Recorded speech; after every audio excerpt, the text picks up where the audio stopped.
Leonard Bernstein, wohl einer der universellsten Musiker unserer Zeit, Komponist, Dirigent, Pianist, Lehrer, hat schon einmal Anfang der 60er Jahre durch eine Schallplattengesamtaufnahme zur Verkündung und Verbreitung Mahlerscher Musik beigetragen. Und nun, über 10 Jahre später, hat er begonnen, das Gesamtwerk für das internationale Fernsehen aufzuzeichnen. Gustav Mahler, dieser visionäre Komponist Ende des 19. Jahrhunderts, galt lange nur als Sammler, Deuter und Epigone der Musik von Bach bis 1900. Und erst in unserer Zeit und besonders bei der Jugend wird die Erkenntnis allgemein, dass Mahler aus der Tradition heraus Musik für die Zukunft, vielleicht ganz besonders für unsere Zeit, geschaffen hat. Leonard Bernstein ist wohl der glühendste Prophet dieser klassisch zeitgemäßen Musik. Und nur selten erleben wir eine so persönliche, geistige Verschmelzung und Identität von Schöpfer und Interpret wie bei Leonard Bernstein und Gustav Mahler. Wir sehen anfangs den Dirigenten bei der Probenarbeit zum ersten Satz der 5. Symphonie und werden Zeuge des Ringens um Darstellung künstlerischer Erkenntnisse. Vielen Dank. Sie wissen schon, alle diese Triolen ein bisschen spät und veloce, flüchtig. Also es ist immer und für alle diese Figur bleibt dieselbe. Also es geht 1, 2, Tagadadam nicht, aber 1, 2, Tagadadam. Tagadadam. Also mit Tutti. Tagadadam. Letzte. Tagadadam. Tagadadam. Tagadadam. Sehr schwer anzufangen. Aber versuchen wir, ja.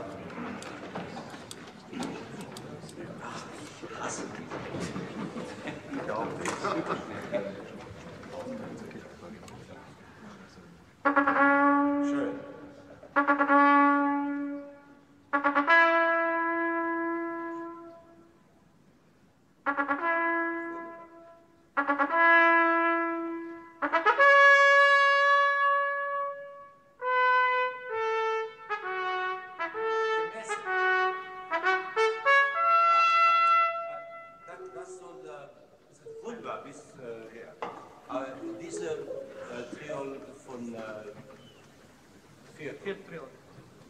Soll wieder geschrieben sein.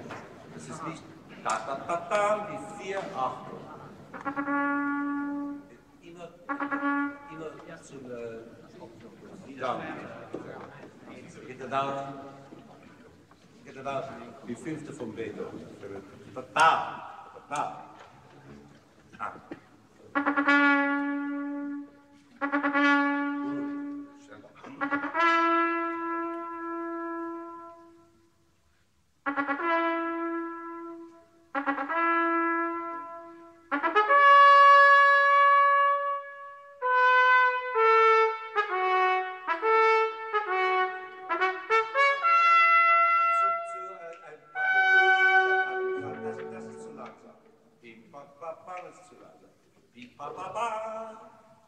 Die 4 Achtel mit dem 4. Achtel übergebunden.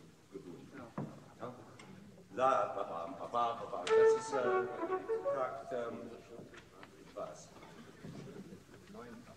9, 10, 9. Takt. Lasova, 1.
Nein, sie sind nicht zusammen.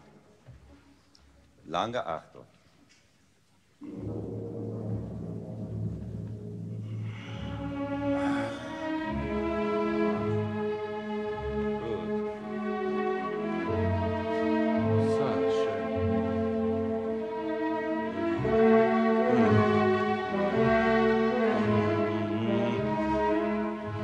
Perfekt, Mahler-Klang.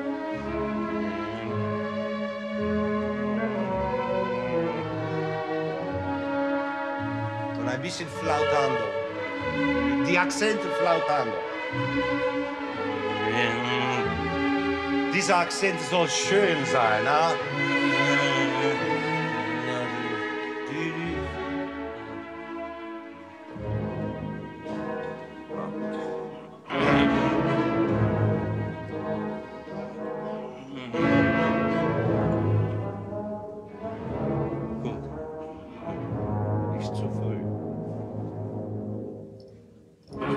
Warten. Ich werde Ihnen geben. So.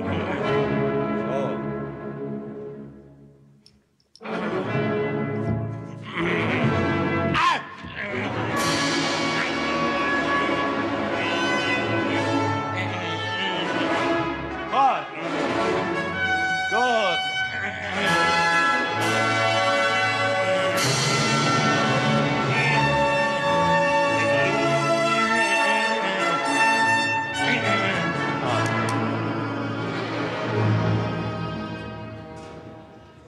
Haben Sie nicht in diesem Tag 76, also Sie haben nicht Teilnahme. Sie haben nicht 76, ja? No. Haben Sie nicht ein kleines Fermata? Mila, Mila, ta ta ta ta ta. Ja? Das ist so geschrieben vom Mahler. Diese Achtel sollen veloce, schreibt er. Papam, papa, rapapapapam. Und das heißt, dass alle anderen mussten warten. Und dasselbe den nächsten Takt, die rapapapapam und Posaunen 1, rapapapapam. Erster Takt ist länger, zweiter Takt ist schneller. Nicht wahr? Kommt eine Nummer? 4, Gottes Willen. Vor 4. 4, 6, 8, 12, 14. 14 vor 4.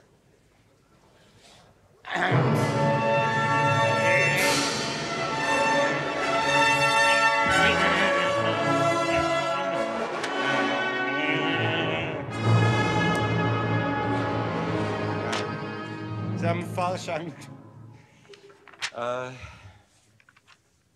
haben falsch angefangen. 3, machen wir 2.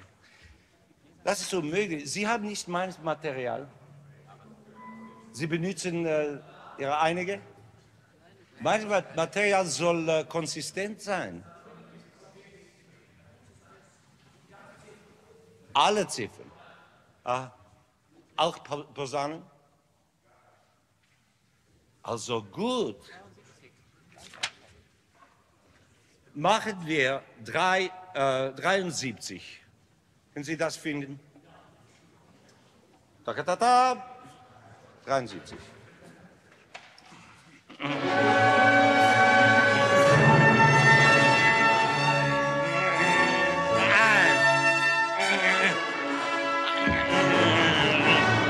Warten!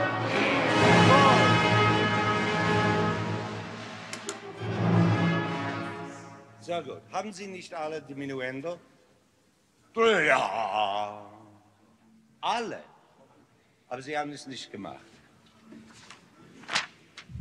Auch, wo war es? Nach 3. Dritter Tag nach 3. Diese weiße, ganze, wie sagt man? Brrr, Diminuendo, nicht wahr? 104. 3, 4, 105 mit Auftakt. Ja?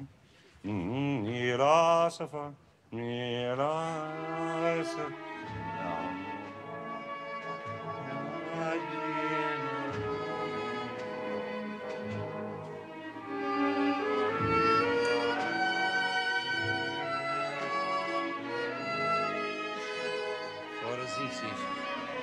Ja.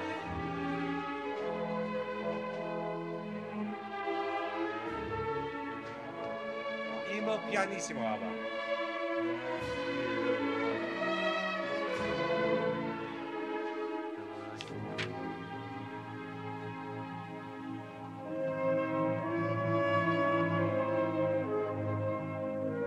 Einfach wie ein Schubert-Wiegenlied.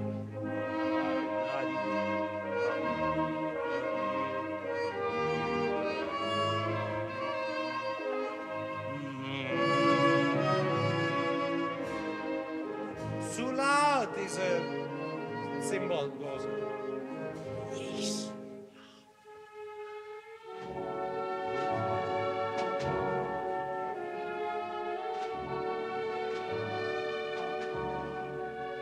Dolcissimo.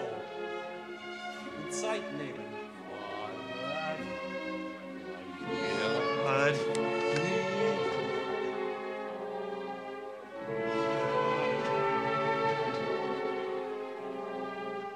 Imagine how hard it was for Mahler to prepare his work to a point that he could call Vollkommenheit or perfection. Imagine how hard it is for a conductor to come to any point like that. And what he said to Bruno Walter was that he was sure that conductors after him, who understood him, would continue to make changes. And so they have. As you know, he put more marks, expressive and otherwise, and notes for the conductor and so on, into his scores than any other composer that ever lived. That was partly because he was such a great conductor and understood himself so many technical matters, so that his long footnotes, for example, which describe exactly how a Luftpause should be handled, are voluminous. I mean, it's a whole literature by itself. And when he writes adagissimo and äußerst langsam and noch langsamer and nicht eilen, millions and millions of reminders always to the conductor and to the men of the orchestra. But even so, they are not complete.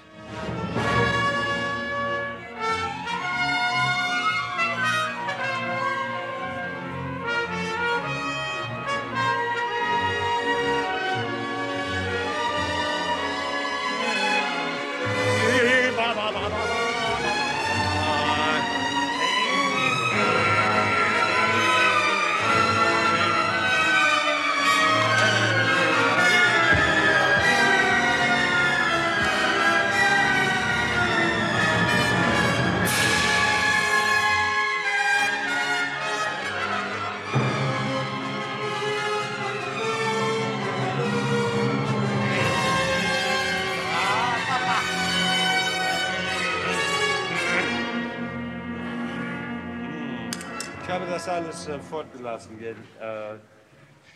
Ich würde nicht immer aufhören, aber es gibt viel zu sagen.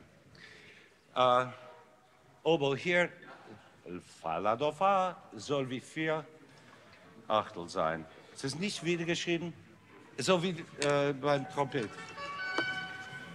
Wie 4 Viertel, mit der 4. übergebunden. Rapapapa. Jetzt.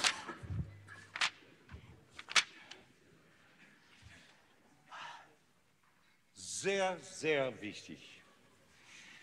In dieser Stelle und manche Stelle, viele Stellen in dieser Symphonie, kann man keine Streicher hören.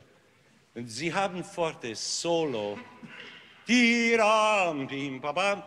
Mit einem Forte soll es ein Forte sein, bitte.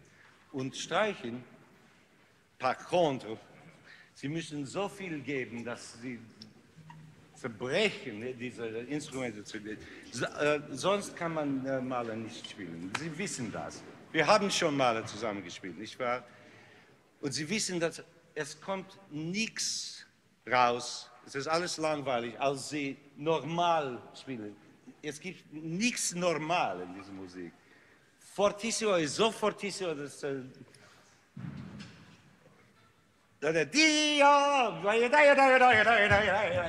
viel Bogen immer und die Akzente und alle. Und wenn Sie haben Sostenuto zum Beispiel, diese Triolen, ganze Bogen. Sonst hört man nichts. Es ist nur ein Bandkonzert, ein Brass. Ja? Aber Sie müssen uns helfen. Nur nicht so immer fortissimo zu spielen. Trompete solo zum Beispiel, auch Trombonen. Es ist nur ein Forte. Es gibt immer Diminuendi. Sie haben das nicht gemacht. Und es ist so wichtig, sonst hört man nichts. Sonst. Dann, Nummer 7, Posaunen. Ein Forte, aber es muss sehr palpitando sein, pulsando. Ba, ba, ba, ba, da, da, wie in italienischer Oper, nicht wahr?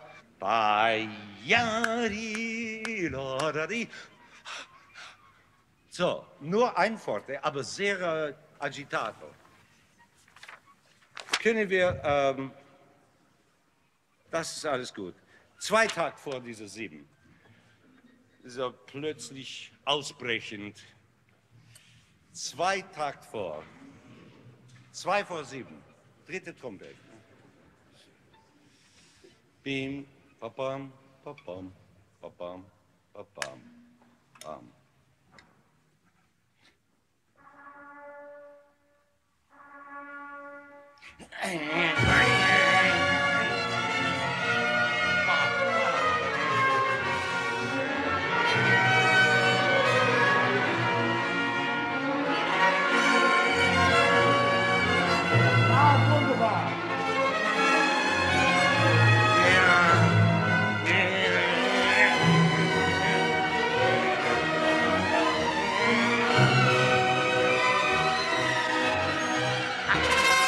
Everyone is considered a virtuoso.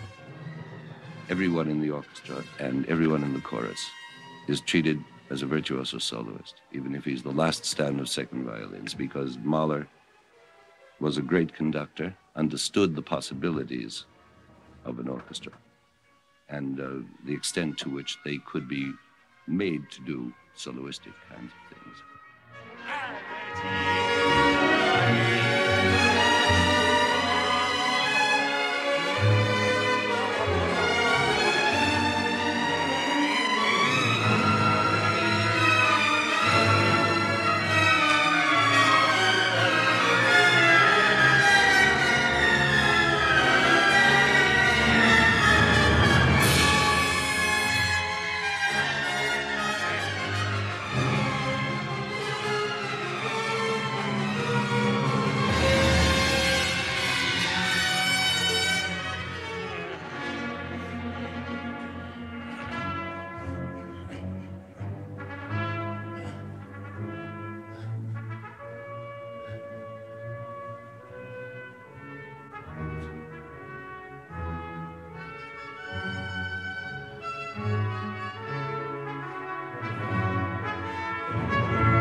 Immer die Auftakte ein bisschen länger.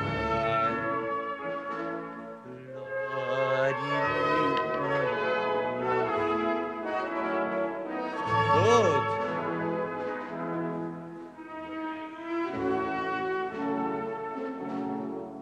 Auf. Ja. Süß.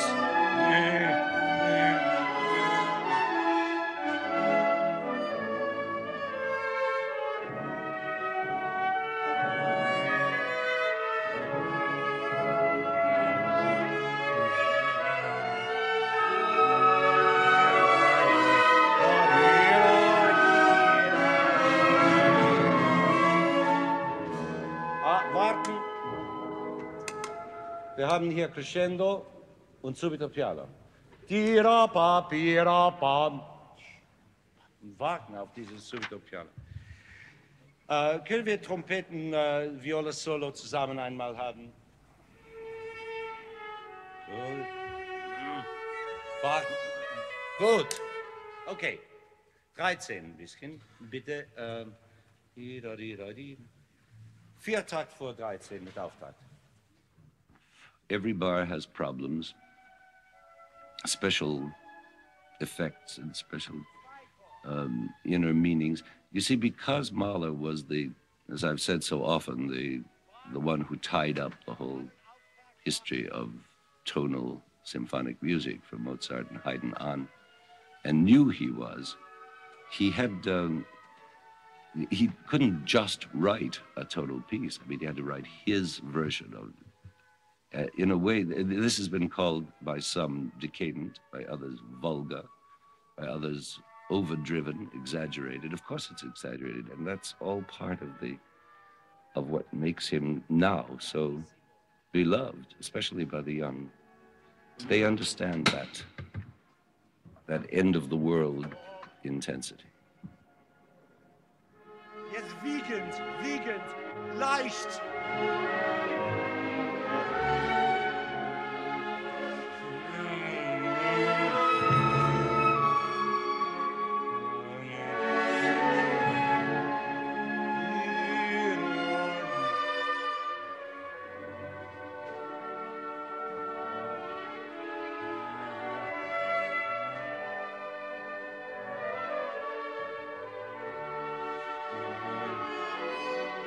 Jetzt Kindertotenlieder.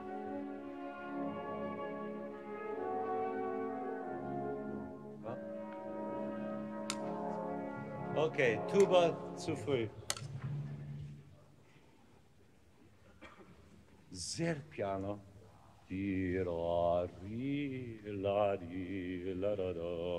Erscheinen von Kindertotenlieder. Das ist eine Zitation. Das war gut, die Sechzehntel. Alles das war gut, nur die Kadenz war nicht gut.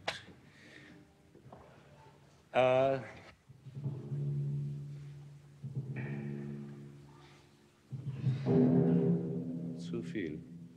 Ein Akzent im Piano, das ist zu viel, das ist nicht forte. Ja? Und spät, wie Trompete. Na? Eins hörte ich nicht.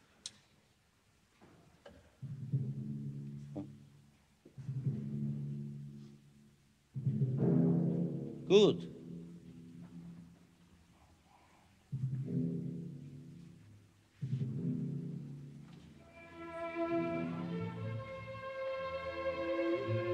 Sie sehen, wie das einzumischen.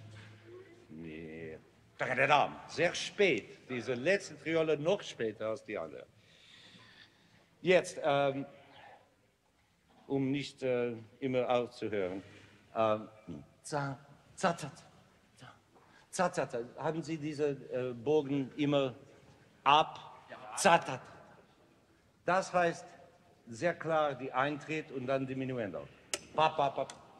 Das ist Reverenz, Hommage zu Beethoven, Fünfte. Weil er wusste wohl, dass er eine fünfte Symphonie schreibt.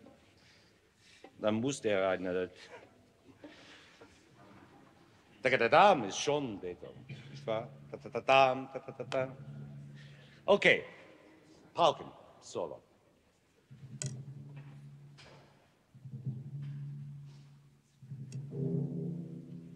Schön, das war ein Akzent im Piano.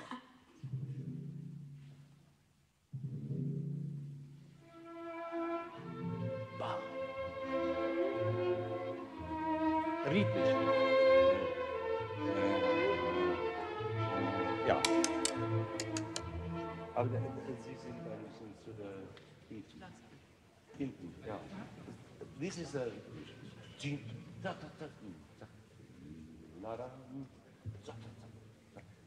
Und nicht sentimental hinten den Tag. Also mit Tag. Ja. 2 vor 15.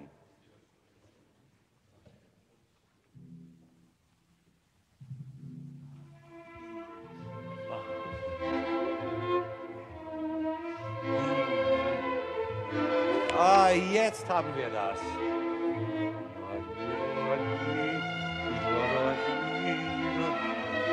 Mehr Bogen. Ja.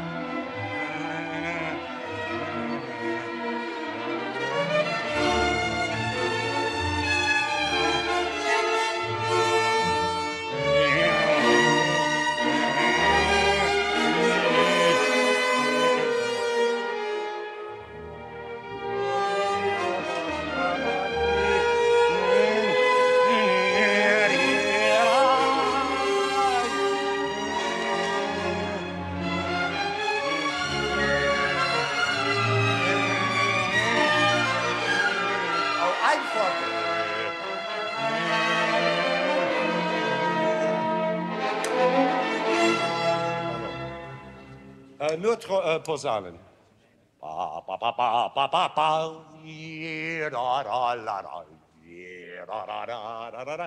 Also es ist alles ein Instrument.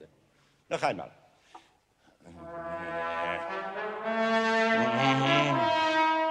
Ja. Ja, gut. Gut. Jetzt haben Sie das. Nur zweite machen Sie nicht Diminuendo. Re, do, si, la, mi. Das bleibt forte bis zum Ende. Er macht einen Piano-Eintritt. Aber Sie bleiben forte. 17.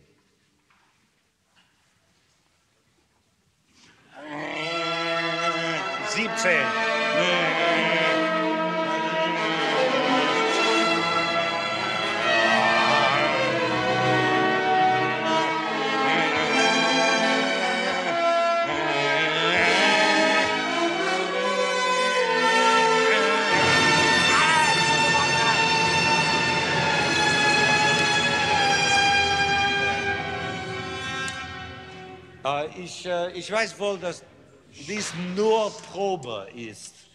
Aber was probieren wir? Die Noten können Sie spielen, das weiß ich. Es ist Mahler, das fehlt. Diese klagende, jedes Tremolo soll Maximum sein. In einer Hörpunkt wie 18 hier.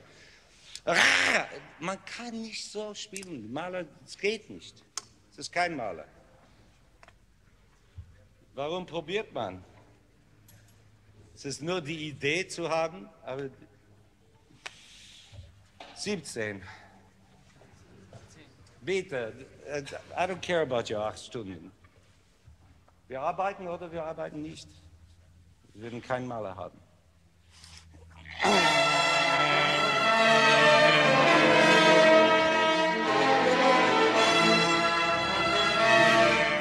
There's no way to play 3 bars of Mahler without giving your all. Every diminuendo, every pianissimo is just as intense as every forte and every accelerando. Everything has to be done at full intensity.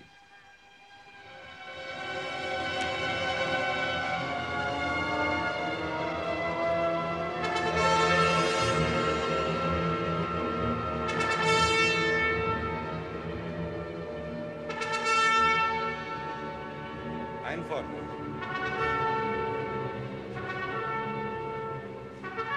Schön.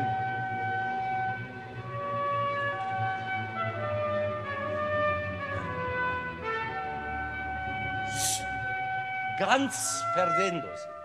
Ja, man muss das aufhören, nicht hören. Es geht verschwinden. Okay. Nur hier, Ihnen nicht zu ermüden. 6 vor 19. Bim, babam, bim, babam, baba. 6 vor 19, bitte. Fa, mi, re, do, re. Und immer diminuendo. Und ganz diminuendo zu Silenzium. Hi, mi, re, do. 6 vor 19. Ja.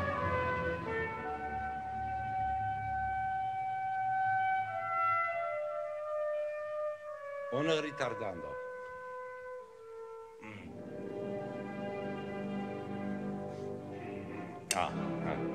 Ja. Hier, es gibt zwei Abschnitte. Sagt man Abschnitt? Die, bam, bam. Sie hören auf zwei. Das Akkorde hört nicht auf zwei, aber danach. Also die,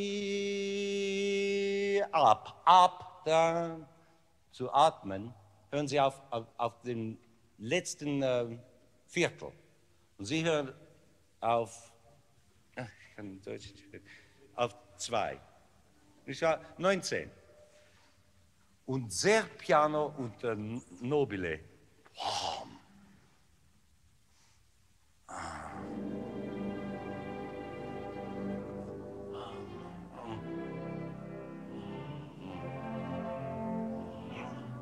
Gut. Das ist gut. Ein bisschen mehr gemessen. Pi, bam, bam. Es ist so careful. Schritt. Und hier, dritte, muss später sein. Sie machen die, bam, bam, bam, da. Ja? Wer spielt Tante? Ah, hier. Ja.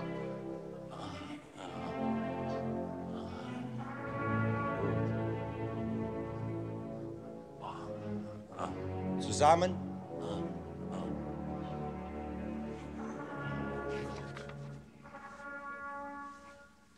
Ja, zu früh. Hier ist diese Collegno sind mit Triolen. Also Sie müssen auch spät kommen. Gibt es eine Nummer? Diese Doppelstrich, haben Sie das? Diese Doppelstrich, ja. Warten. Mysteriös. Fast.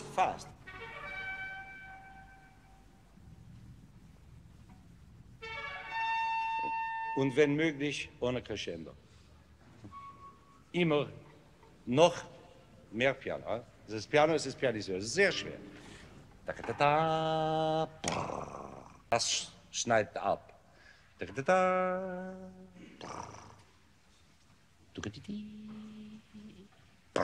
Dann kommt er, 2 Tage später. Noch einmal.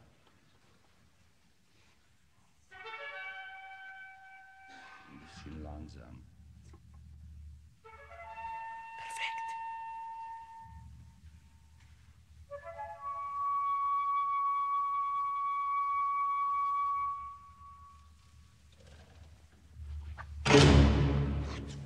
Zigarette. Wie und wann kommen Sie zu der Überzeugung, sagen zu können, so ist es gut? Such a point never comes except at the arrival of concert hour. And then it has to be as ready as it can be. This was also true of Mahler himself. He never finished, as you know, revising and making retouche on his scores. Glauben Sie, dass Sie Mahler besser verstehen als andere Menschen? Well, that's what I'm told. That's not... I feel that, but it's not my place to say so. I mean, I'm not boasting that I understand Mahler better than others. But I do feel so close to it that very often I feel I've written it myself, and so I can trifle a little bit here and there. And as I say, I trifle in the Eighth Symphony more than in the others because I know that he wrote it at such speed that he couldn't have put in everything that he meant to.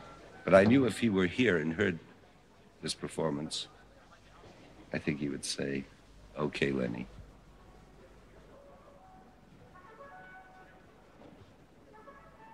All Mahler symphonies, all Mahler works for that matter, deal in extremes of dynamic, of tempo, of emotional meaning. When it is bare, it's extremely bare. When it's thick and rich, it is thicker and richer than anything in Götterdämmerung. When it is suffering, it's suffering to a point that no music has ever suffered before. And I was just thinking that if one just stood there and beat time without a drop of sweat, it would seem to be the best way to do this sort of music, since it's all written in. You know how Mahler went to enormous extremes to make dynamic details. You know, sometimes on one page, you have 5 different parts of the orchestra playing 5 different dynamics, and they're all playing the same music. But I was thinking, why do I get so involved so that I'm a wreck after I finish a movement of a Mahler symphony? I'm out of breath, I'm drenched, I'm shaking, I have a headache, my stomach is up in my throat somewhere. Why not just stand there and beat time and let all this happen by itself? And I realize I can't, because in the first place, I'm not sure that all these things would happen unless I conducted it on a parallel with the extremes that are written into the score, if you know what I mean. Another reason is that I feel so deeply identified with it. I feel I'm convincing the orchestra of it all the time. And I have to act out what I want to hear.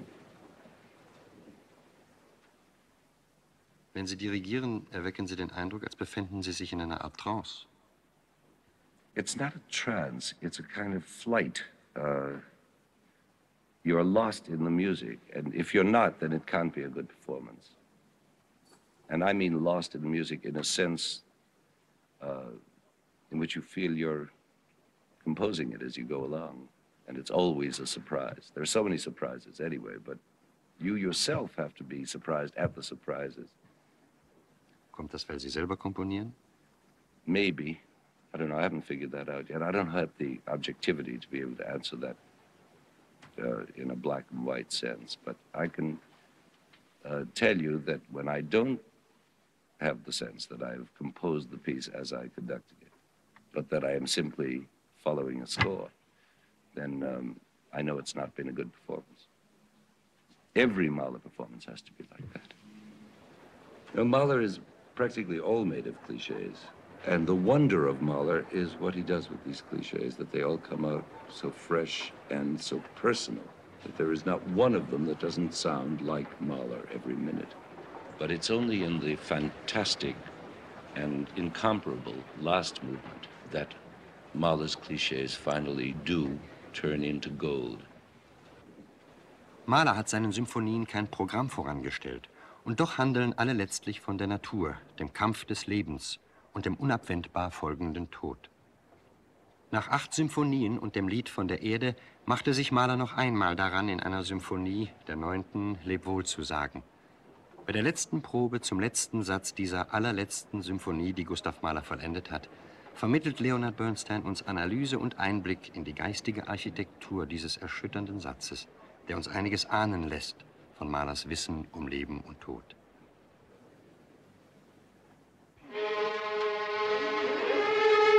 He starts this last movement in a series of cliches that are reminiscent of church music. You can practically sing the words of "Abide with me" to the tune that emerges at the beginning of this movement.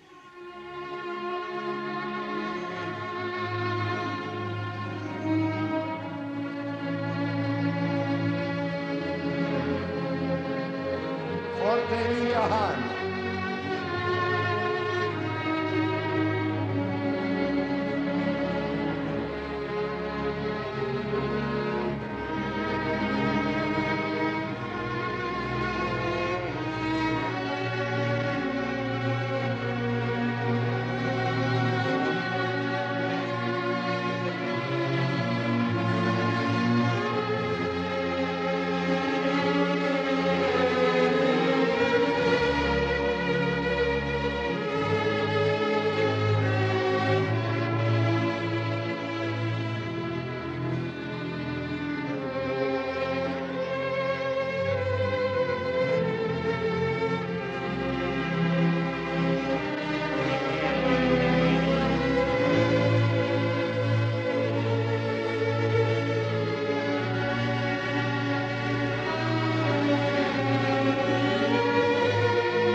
It's no longer simply the death of tenderness or the death of simple pleasures or the death of urban pleasures, but the death of life, death itself.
That mad, sarcastic version of the cliche that we heard in the third movement has now been metamorphosed into one of the most divine phrases in all Mahler.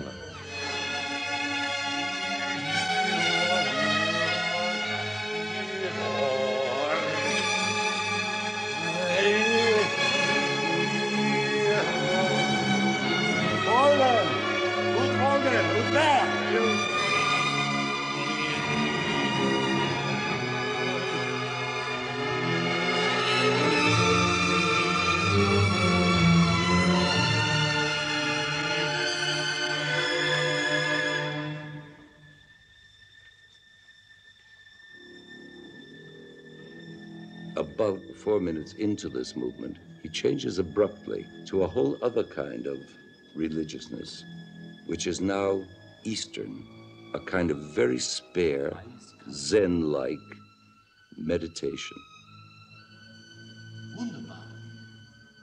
It's as though he's trying on, for size, disembodiment. He's trying to see what it would be like to be disembodied, to be away from reality, to be part of the universe, to be molecular instead of to have an ego, or to have an identity, a name. The orchestration becomes extremely bare and almost cold. In fact, utterly cold. It seems to be suspended in a kind of ether. The movement is barely discernible. The space between the lines is enormous, and it is the closest thing in music, in Western music, to the Eastern notion of intense transcendental meditation.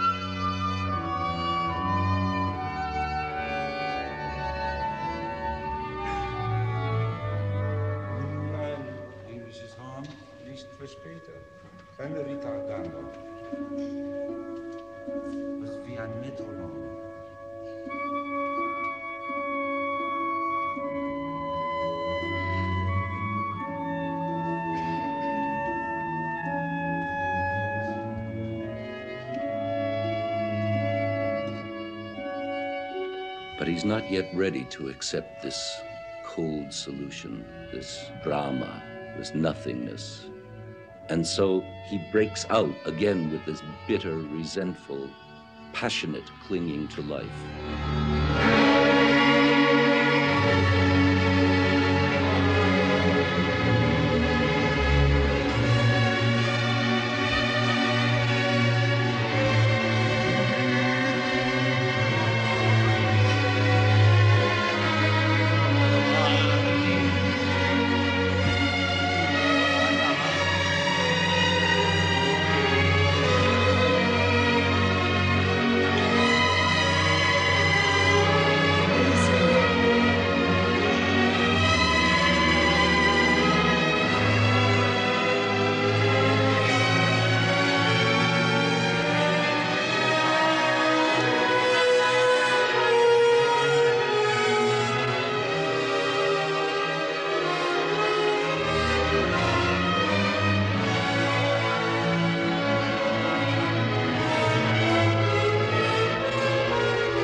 so throughout the movement, Mahler alternates between these two attempts at spiritual attainment, the Western and the Eastern. When he runs out of steam in one, he tries the other, and vice versa. After a series of climaxes, the last of which, by the way, most remarkably, doesn't succeed. It's a very short climax, which tries to be the super climax of all and doesn't work. You suddenly have the feeling that he has let it slip. And that is the turning point of the last movement, because it's at that moment that the world does slip out of his fingers.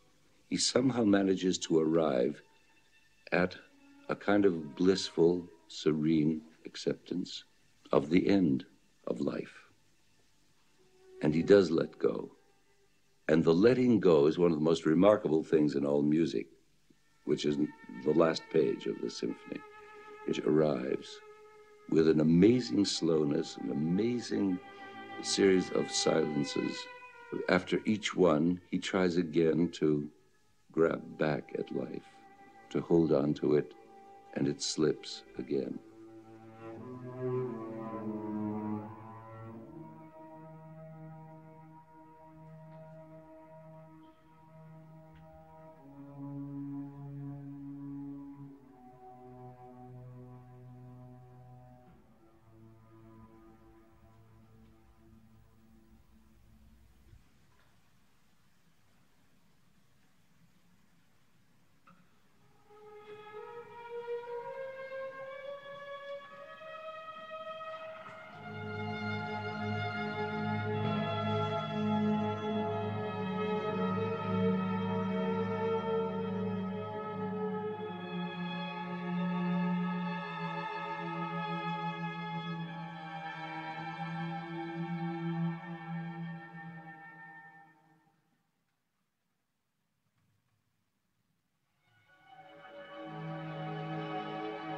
There is a series of attempts, each one of which is less and less successful. And finally, he lets go completely in the most easy and wonderful way, through silence more than notes.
Finally, at the end of the movement, there's nothing but a series of spider web strands.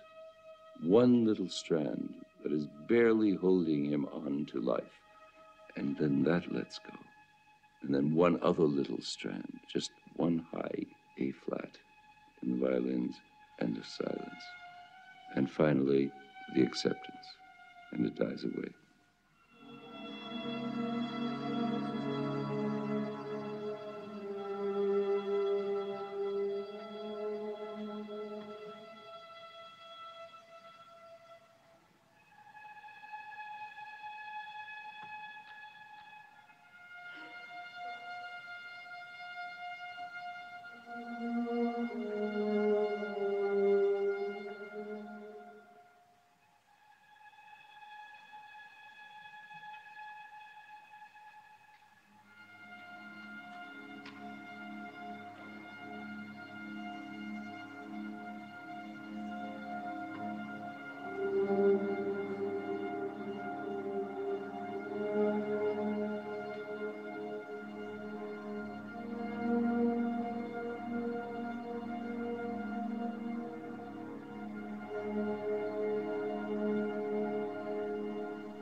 In the Philharmonie, the concert hall in Berlin, the Vienna Philharmonic Orchestra, making a major European tour, is preparing to play Mahler's Ninth Symphony under their distinguished guest conductor, Leonard Bernstein.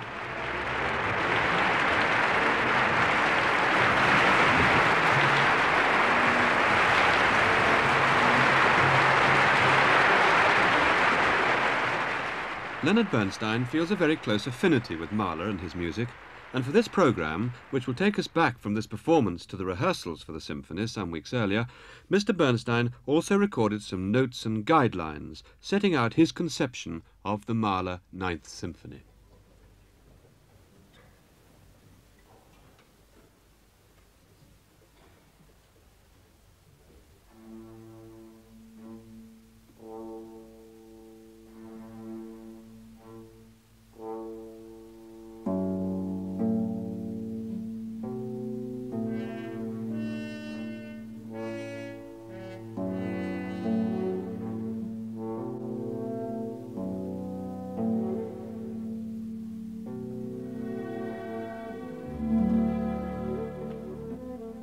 All of Mahler's 9 symphonies look two ways at once.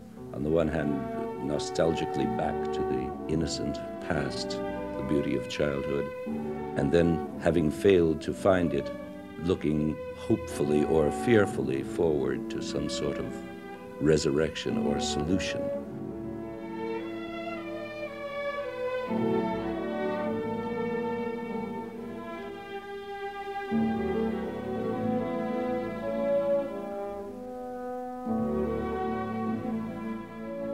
What this amounts to is finding a way of saying goodbye to life. And you'd think that after 8 symphonies of having said goodbye in one way or another, Mahler would have said all he has to say on the subject. But as it turns out, in his 9th symphony, he succeeds in writing perhaps the greatest farewell symphony ever written by anybody.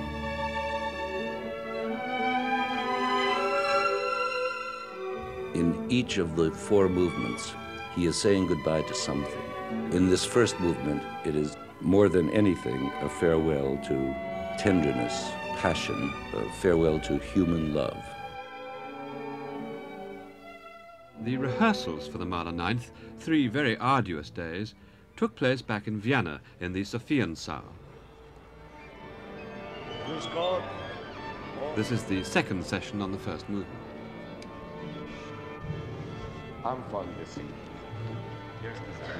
The first thing we hear in this movement is actually a premonition of death in the form of an irregular rhythm, which I've always been convinced is a documentation by Mahler of his own irregular heartbeat. He was terribly concerned with his heartbeat. He was in the last year of his life. He knew that he had this heart condition, and he set it down as the opening of this symphony.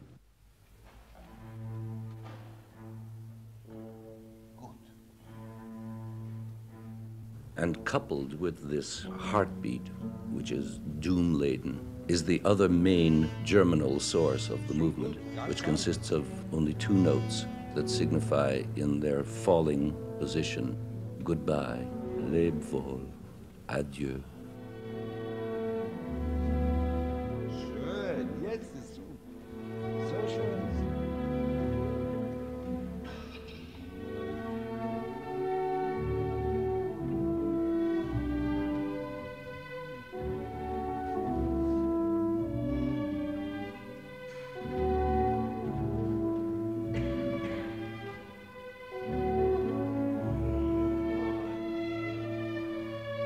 Jetzt spielen sie zusammen.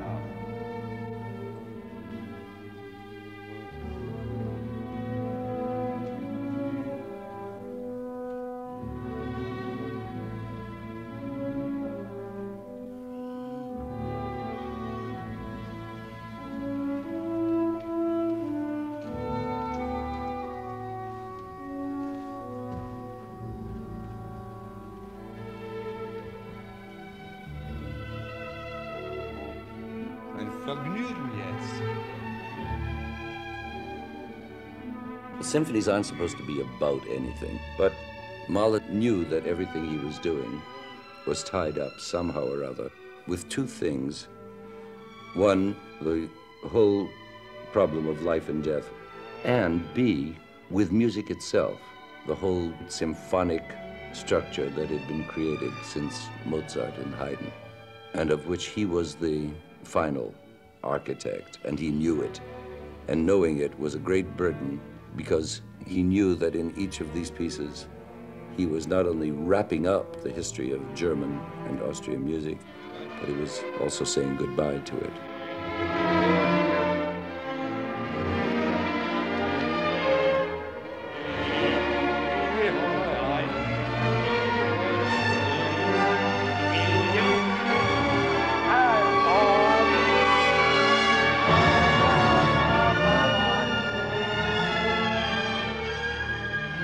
I have tried in the past, in performances of this and other Mahler symphonies, to underplay early climaxes, to save, also for my own sanity, for the sake of the orchestra, so that they don't give their all and have nothing left. It's impossible with Mahler. You have to give everything you have emotionally to bar 39, and 8 bars later, even more.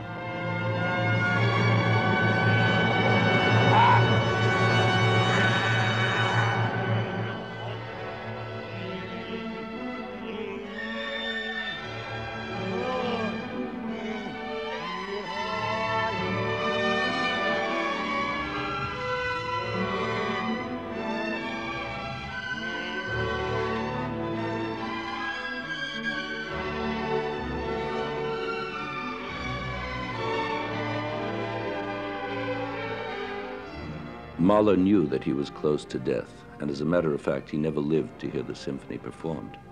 He was constantly asking his wife to listen to his heart and say whether she thought it was going normally or irregularly. When they went on walks, he could walk only a certain number of steps per day, and he, in fact, carried a pedometer with him to measure how many steps he took.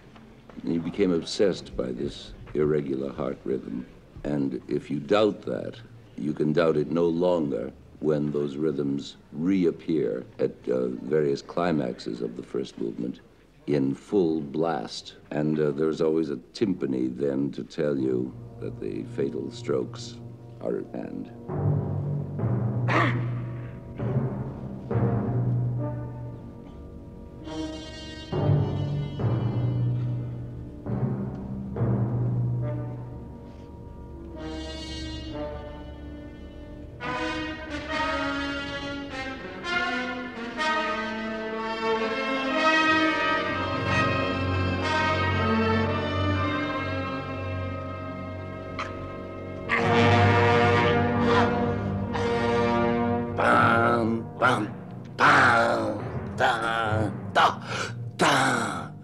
It's exactly the way a heart should not go.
You hear the irregular heartbeats. You hear the goodbye theme. The whole symphony, in fact, is about reminiscence, nostalgia, tenderness, personal relationships.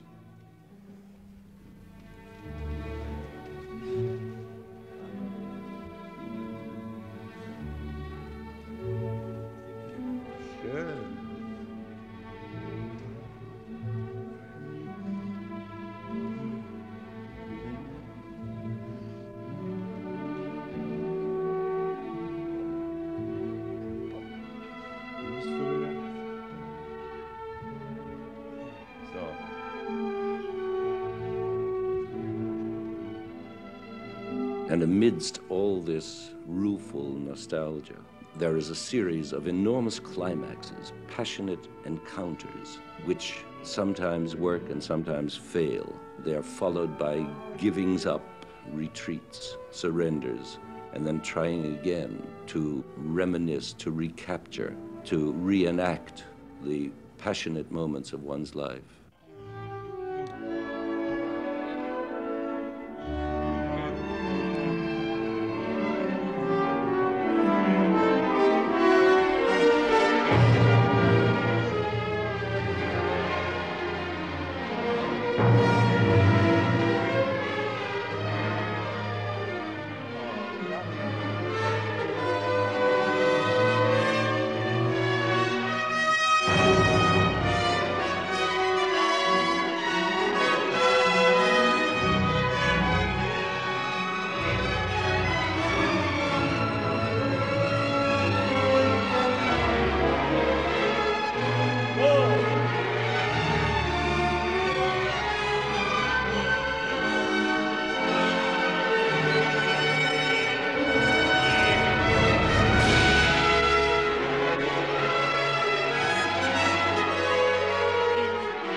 Perhaps the most terrifying moment in this whole movement is the recurrence of the heartbeat, full force now.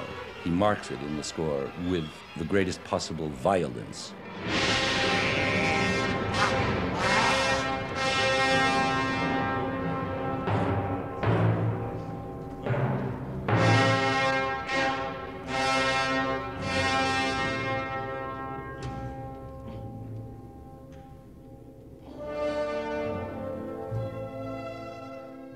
Whenever I come to the end of this first movement, with all its tempestuous raging and yearning, I always feel I'm at the end of a Tolstoy novel. The movement is almost half an hour long.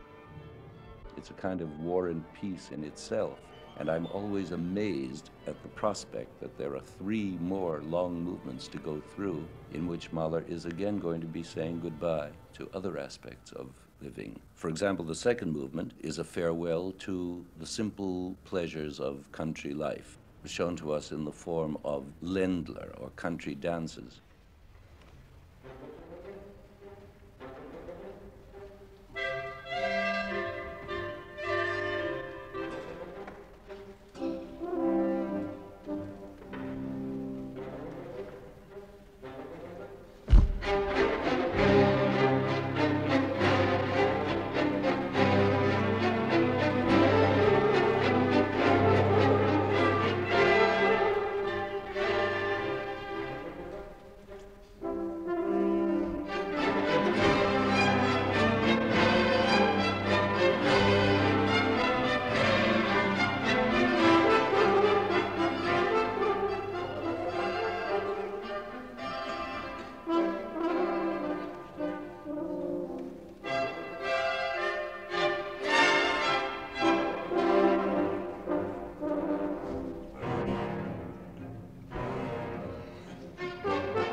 As you know, Ländler was the typical peasant Austrian dance in 3/4 time. When it goes fast, it sounds like a waltz. When it goes slowly, it sounds like a very slow waltz. When it goes moderately, it sounds like a moderate waltz. It is the precursor of the waltz, in fact.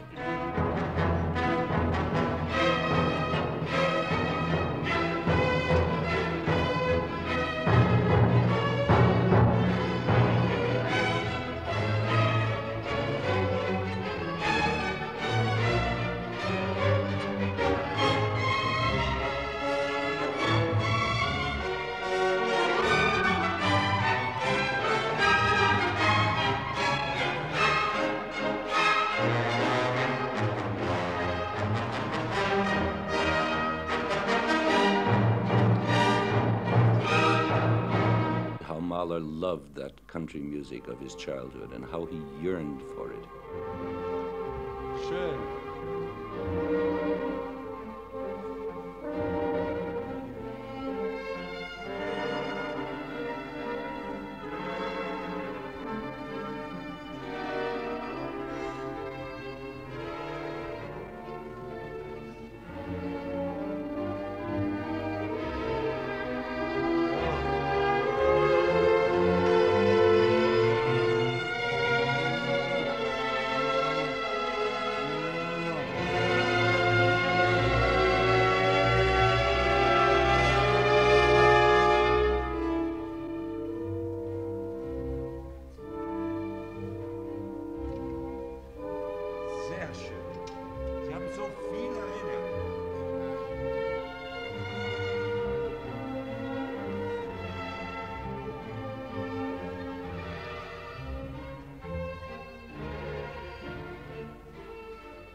This Ländler movement is a highly polyphonic survey of country life, of the simple pleasures, of earthiness, of even dumbness, of anti-intellectuality, of unsophistication, naivete, of course done in the most sophisticated way possible.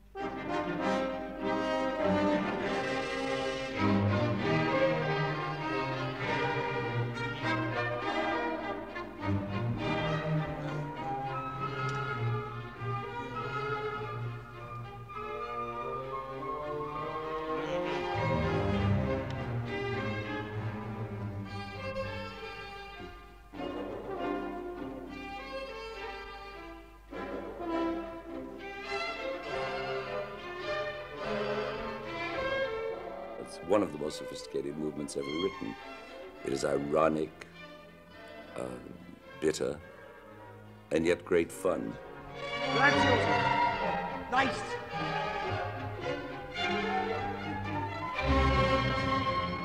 But the bitterness conveys the feeling of the farewell to all that.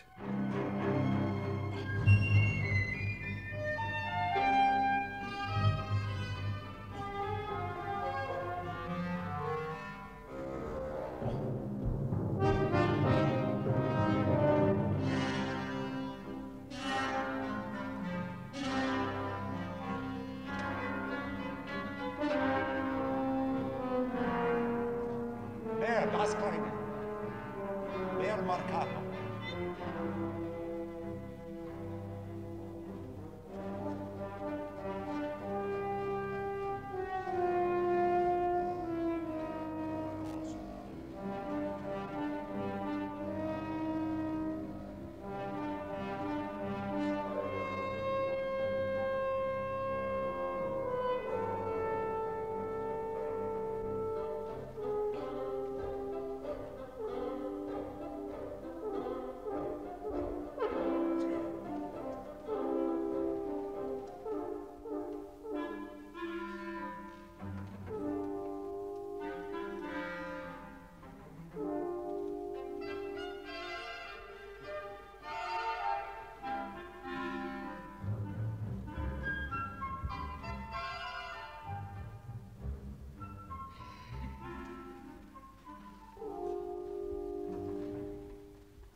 Fantastisch. Fantastisch. All Mahler symphonies, all Mahler works for that matter, deal in extremes of dynamic, of tempo, of emotional meaning. When it is bare, it's extremely bare. When it's thick and rich, it is thicker and richer than anything in Götterdämmerung. When it is suffering, it's suffering to a point that no music has ever suffered before. And I was just thinking that if one just stood there and beat time without a drop of sweat, it would seem to be the best way to do this sort of music, since it's all written in. You know how Mahler went to enormous extremes to make dynamic details, but sometimes on one page you have 5 different parts of the orchestra playing 5 different dynamics, and they're all playing the same music. But I was thinking, why do I get so involved so that I'm a wreck after I finish a movement of a Mahler symphony? I'm out of breath, I'm drenched, I'm shaking, I have a headache, my stomach is up in my throat somewhere. Why not just stand there and beat time and let all this happen by itself? And I realize I can't, because in the first place, I'm not sure that all these things would happen unless I conducted it on a parallel with the extremes that are written into the score, if you know what I mean. Another reason is that I feel so deeply identified with it. I feel I'm convincing the orchestra of it all the time. I have to act out what I want to hear.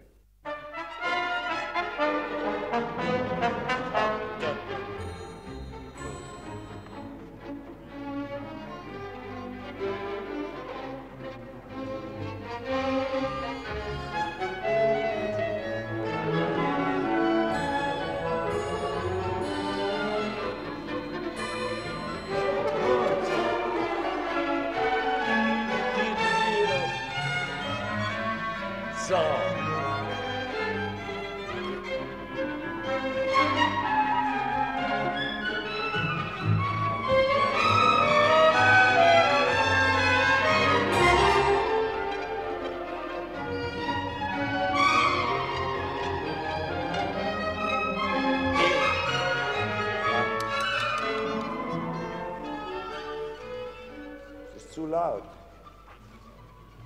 Erste Geige ist Piano. Ja? Und Sie haben Fortissimo, aber Sie haben Piano. Ja,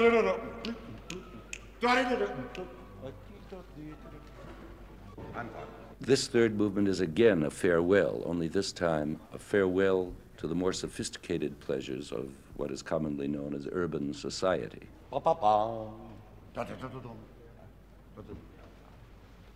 Spastisch.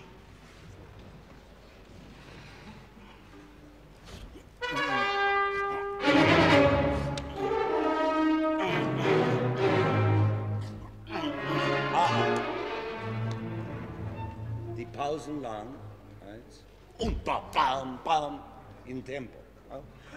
Die Figuren immer in Tempo, die Pausen immer lang, länger.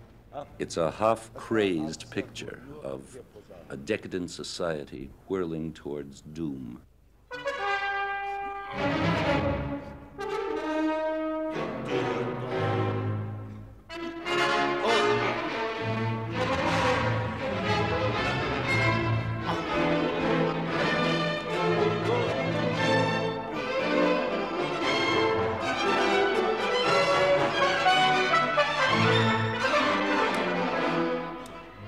Das muss mehr tanzen.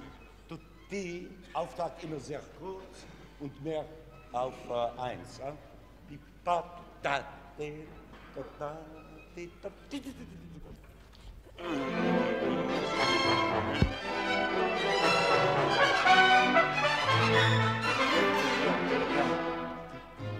Tanzen. Gut. Forte. The difference between the farewells of Movement 2 and Movement 3 is the difference between country life and city life. let's say, the difference between rural pleasures and urban pleasures.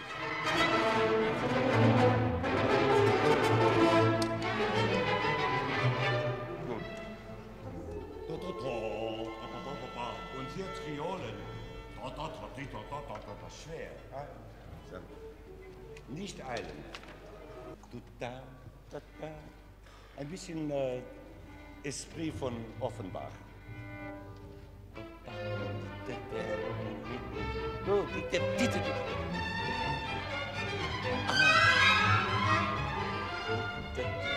Gut, wunderbar.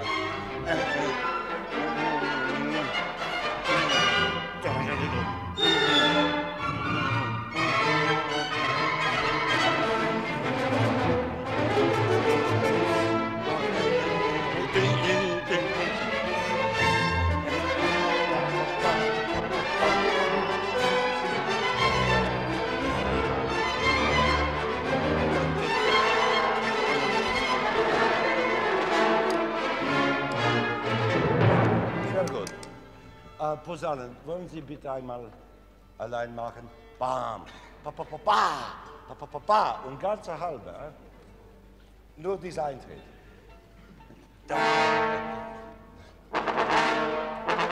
Gut, gut, gut. Kleine Flöte. Sehr brillant, dieser. Auch mit Crescendo. Pa, pa, pa. Das ist ein Hauptthema. Noch einmal.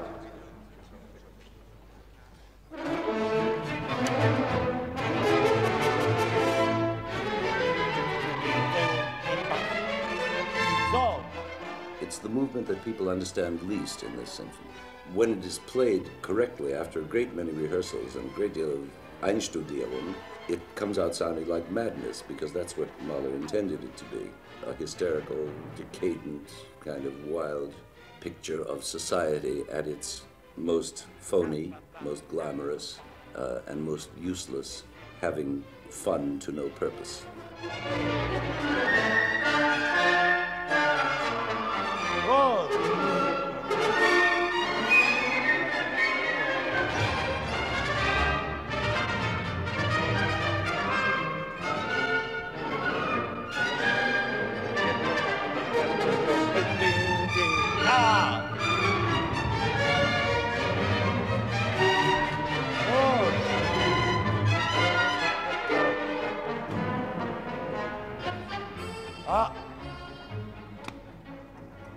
Fortissimo die Auftakte, Rappa und dann nix. Piano, super Piano. Sehr leichtfertig und Till-Eulenspiegelig. Ja? Aber Till-Eulenspiegel in Extremis.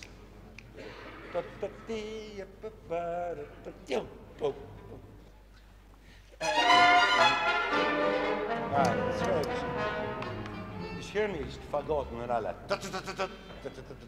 Das gibt die Karikatur, die Ironie.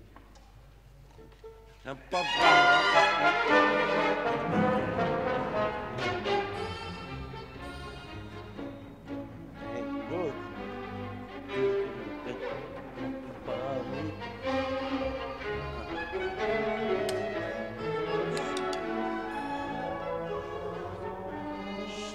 Oboe ist forte, ja. Und espressivo auch. Und Klarinette fortissimo. Ja, Karikatur. Alles exageriert. Piano, auch forte. Sehr gut hier, alle die forte und Piano und alles das. 3 vor alla breve. 7, 11.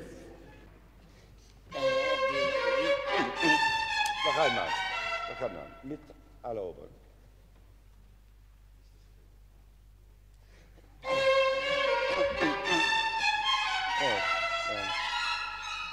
Kann besser sein. Dieses Thema kommt im Finale so schön, dass man kann es nicht glauben.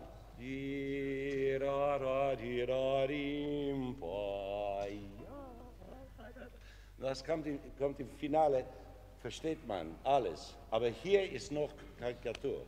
Verstehen Sie mich? Also das muss sehr markiert gespielt werden. Ein bisschen zurückgehalten. Nur Klarinetten, Fagott, Celli, Bass. So, und Imitation selber.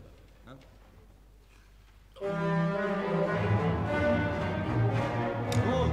Gut, jetzt kommt's.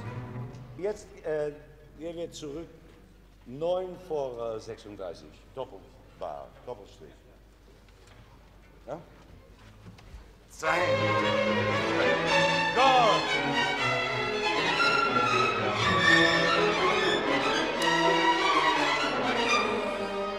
Gut, diese Imitation, aber nicht mehr. Feierabend. Im 6. Tag. Noch einmal.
A. Lisandro. In the midst of all this whirling chaos, Mahler tries to seek some kind of spiritual solution using what is the basic cliche, I suppose, of all German music. Out of this, he tries to make something spiritual, fulfilling, and fails, because the music keeps turning on itself with mocking laughter.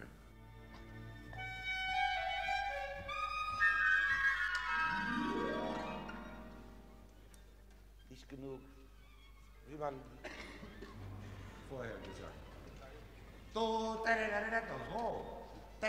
hat. Also es ist eine lange Serie jetzt von religiöse Choral und diese Sachen.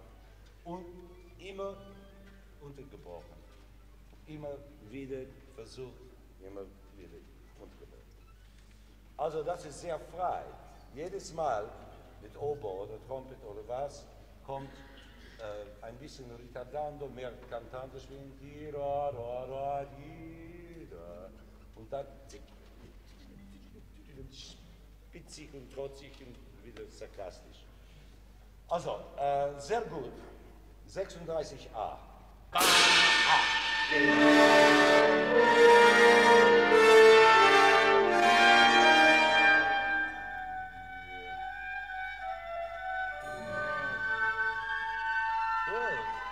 I think there are no less than a dozen attempts to interject this new material into this crazy music.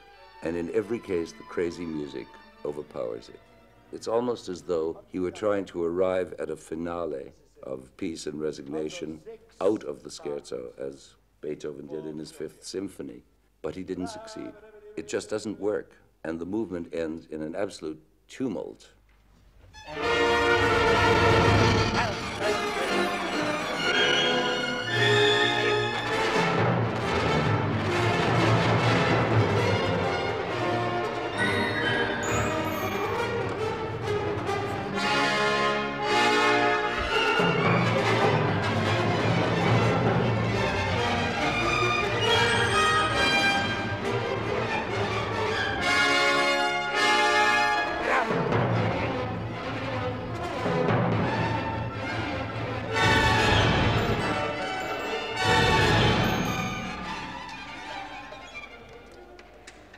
Natürlich nicht. Alle Kraft, was Sie haben, bababam, bibabam, bibabam, bibabam, viermal. Digadam, digadam, digadam. Also 2 vor 45, 2 Takt vor 45. Diese 2 Langakkorde.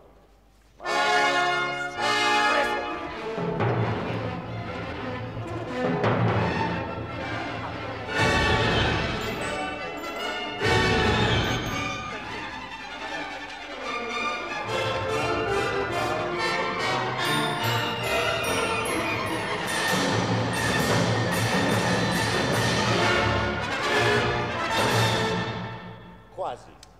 Wunderbar. Diese letzten 2 Takte, sehr wichtig. Nein.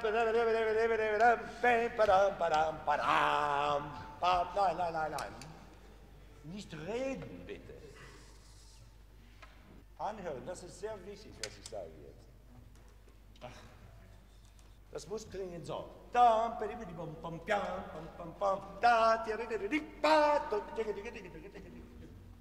So weiter. Diese Akkorde im Balance zu haben.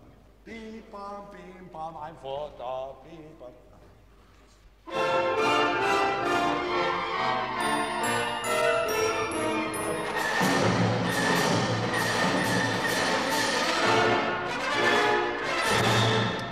Und die vorletzte Takt und zweite vorletzte Takt, diese 2 Takte sind auch wie diese 2 Akkorde lang. Ja, bam, bam, zadam.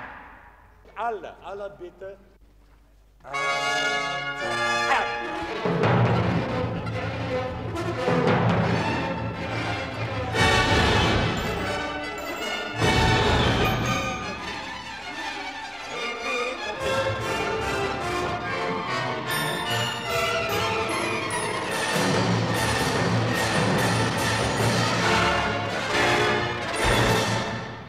Bravi! Sigaretta.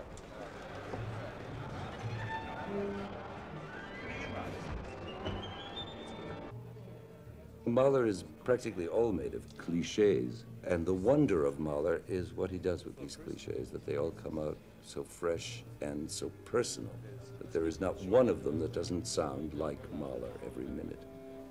But it's only in the fantastic and incomparable last movement that Mahler's cliches finally do turn into gold.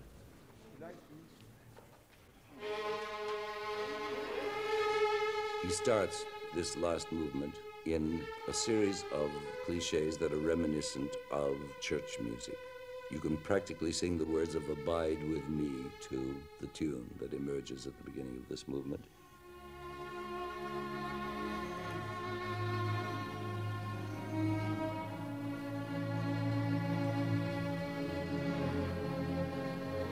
Forte linke Hand.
It's no longer simply the death of tenderness or the death of simple pleasures or the death of urban pleasures, but the death of life, death itself.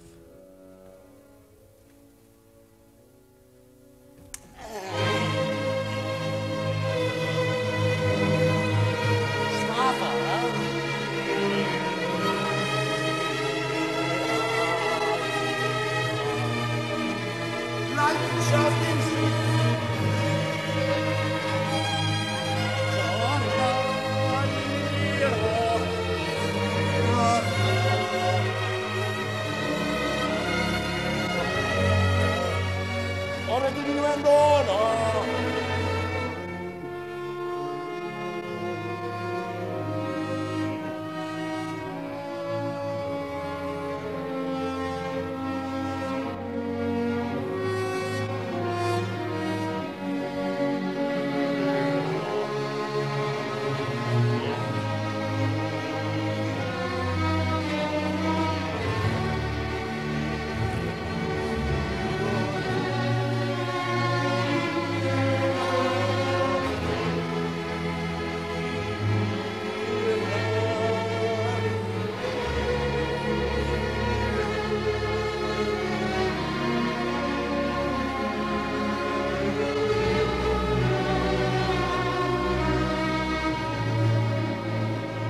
That mad, sarcastic version of the cliche that we heard in the third movement has now been metamorphosed into one of the most divine phrases in all Mahler.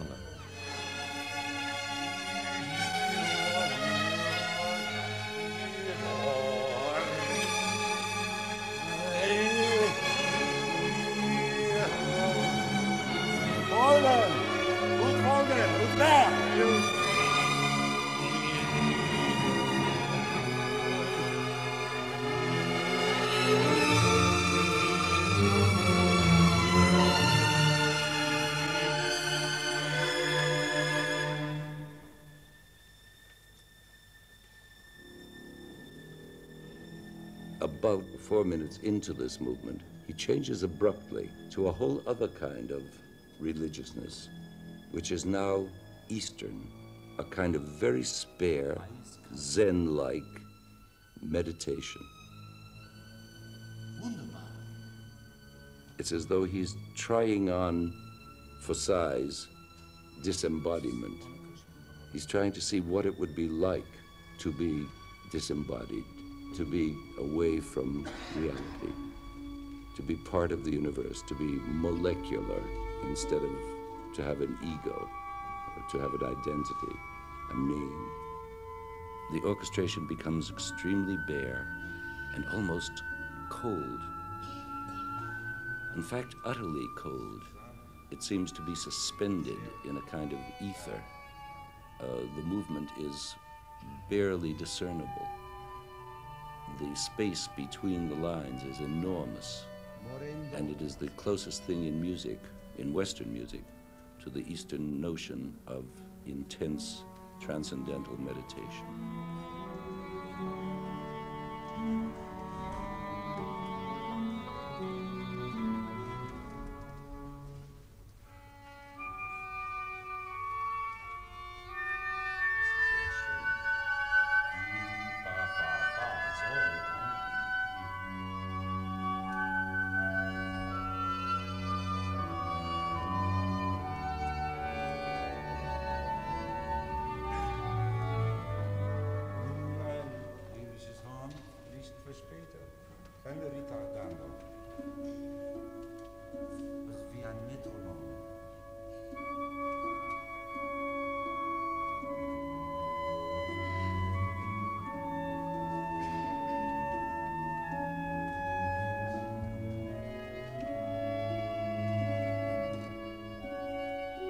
But he's not yet ready to accept this cold solution, this drama, this nothingness.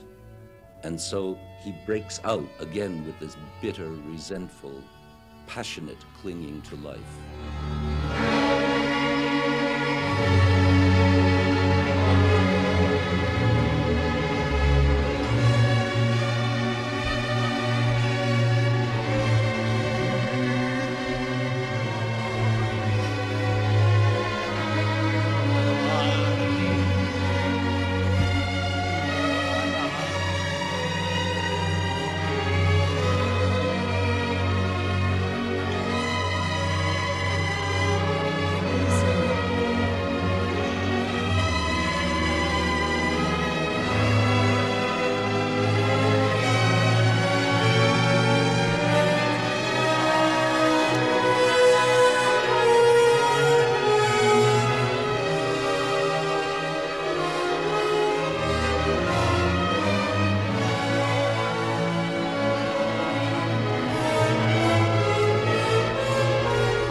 And so throughout the movement, Mahler alternates between these two attempts at spiritual attainment, the Western and the Eastern. When he runs out of steam in one, he tries the other, and vice versa. After a series of climaxes, the last of which, by the way, most remarkably doesn't succeed. It's a very short climax, which tries to be the super climax of all and doesn't work. You suddenly have the feeling that he has let it slip. And that is the turning point of the last movement, because it's at that moment that the world does slip out of his fingers. He somehow manages to arrive at a kind of blissful, serene acceptance of the end of life. And he does let go. And the letting go is one of the most remarkable things in all music, which is the last page of the symphony, which arrives with an amazing slowness, an amazing series of silences. After each one, he tries again to grab back at life, to hold on to it, and it slips again.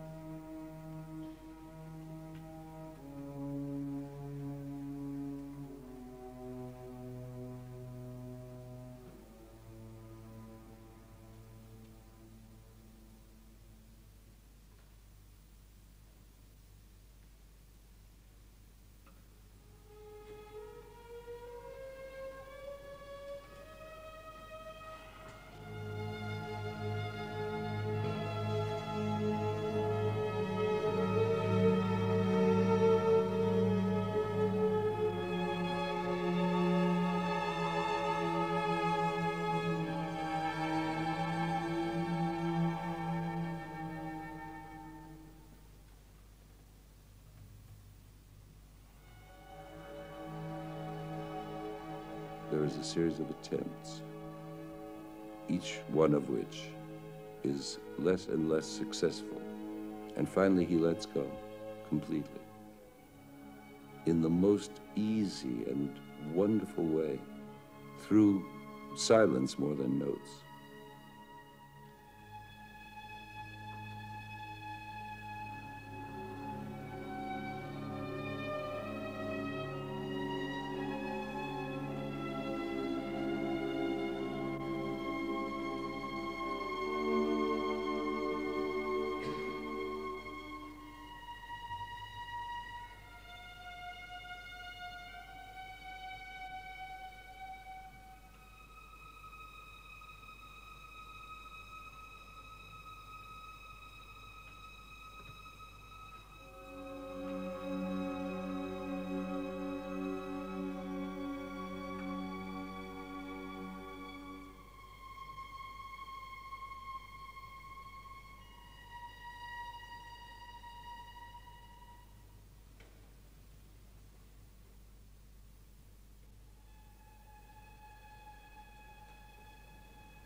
Finally, at the end of the movement, there's nothing but a series of spider-web strands. One little strand that is barely holding him on to life. And then that lets go. And then one other little strand, just one high A-flat in the violins, and a silence. And finally, the acceptance, and it dies away.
Kaverim.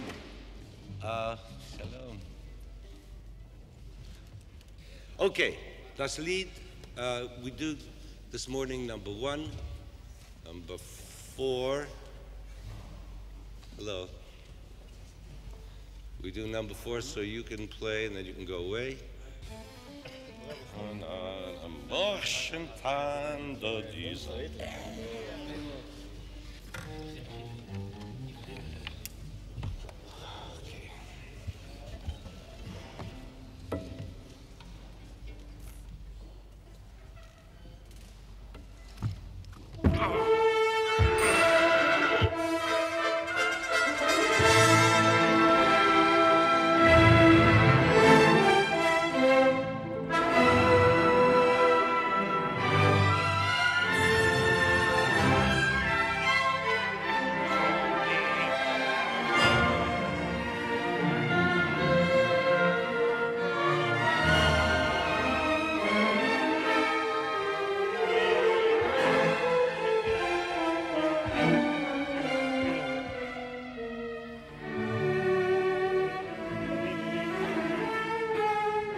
Going to be fine. I just want to make one speech for 30 seconds, for 5 seconds. Please don't make me stop every bar for dynamics. You know the piece. Leonard Bernstein rehearses the Israel Philharmonic in Mahler's Das Lied von der Erde. The tenor soloist is René Collo, and the alto, seen now at their first rehearsal, is Christa Ludwig.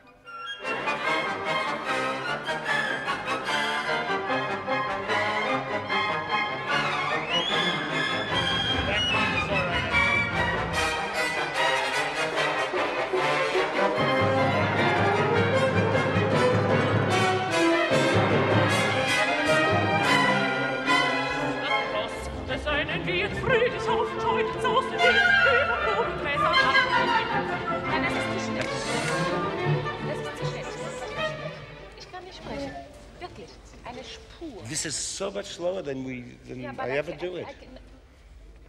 The immer schneller comes here. We haven't even come to that. Okay, before 14, please. 5 bars. La 3, 4.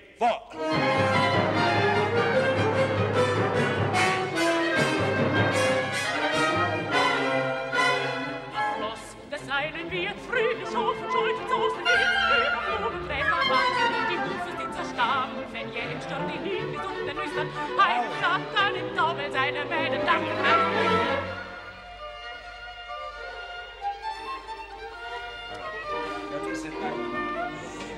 It doesn't matter, nobody knows, you know, who can hear the words anyway.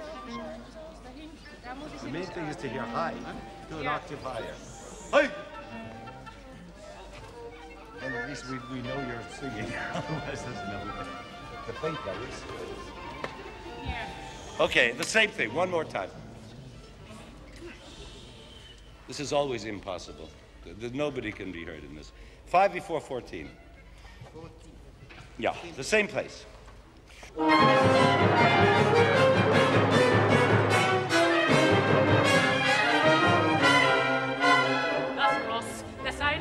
fröhlich auf und schultert aus den Himmel, oben Gräser raschen, die Hufe, die zerstampfen, lehnen im Sturm die Hühn, gesunkene Blüten, heimgeflacht an den Dommel seine Mähne, lachen ein.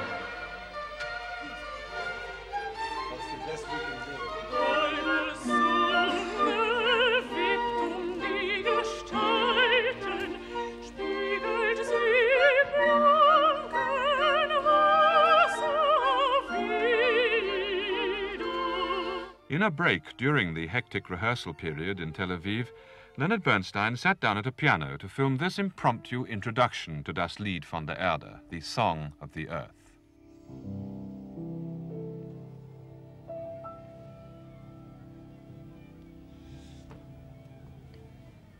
What can one say about Das Lied von der Erde? It says everything itself. I find it very hard to talk about it because For one thing, I love it so much. And for another thing, since it has text from beginning to end, it tells it all. But maybe a few words about it might not be amiss, because it's a very commonly misunderstood piece, in the sense that it consists of 6 songs of varying lengths, varying from a 3-minute little song in the middle to almost a half-hour long song at the end, which is commonly thought of as a sort of big symphonic song cycle. But it's more than a song cycle. It's a great unified work, and in the deepest sense, it's Mahler's greatest symphony, even though it's a symphony for 2 voices and orchestra. And what makes it so is its shape. It's not a collection of songs, but a constellation of songs. In other words, these songs are put together in a way which develops certain themes through connective tissue, through images and symbols which recur, both verbal and musical. The use of the pentatonic scale throughout, of course, since it's a basically oriented work. The pentatonic scale. One of the earliest themes one hears in the strings is those 3 notes, and the last theme you hear at the very end of the piece is the same 3 notes backwards.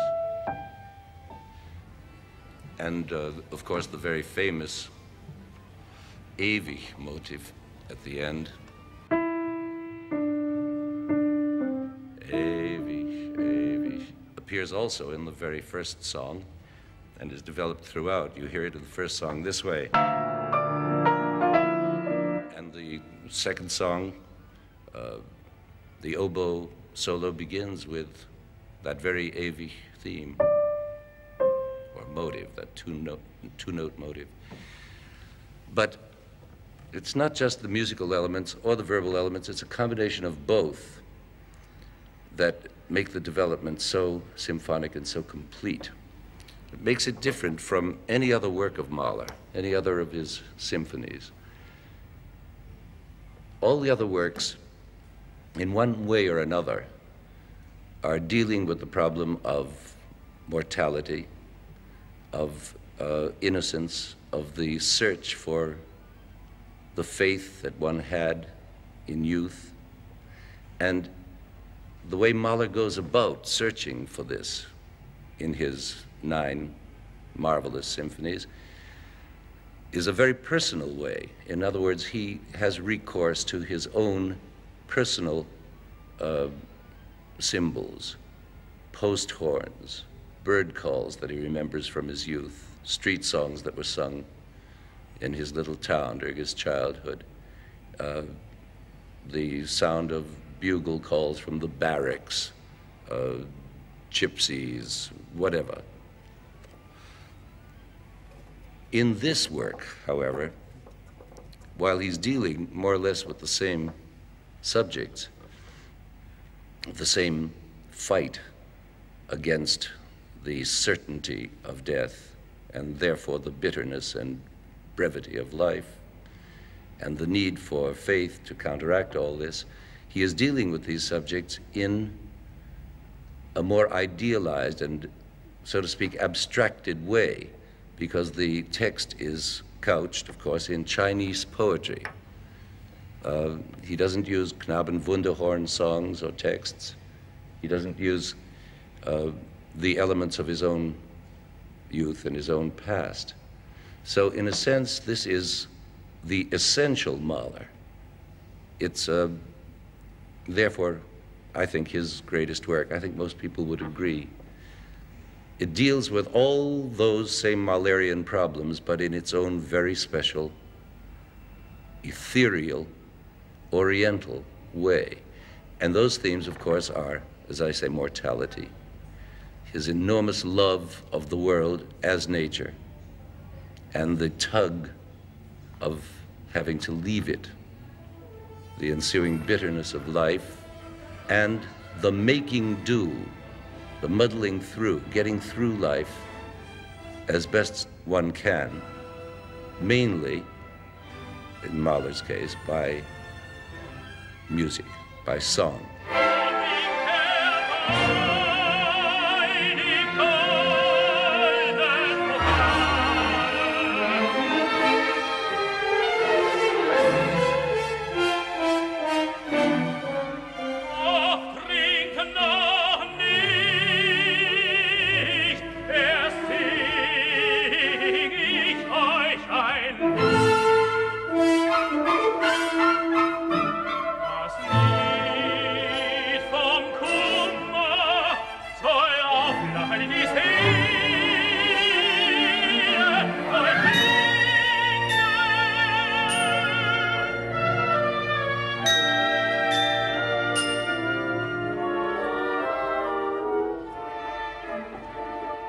Das Lied von der Erde. Originally, he wanted to entitle it Das Lied vom Jammer der Erde, the song of the sorrow of the earth, or the woe, or the agony, or whatever you call it.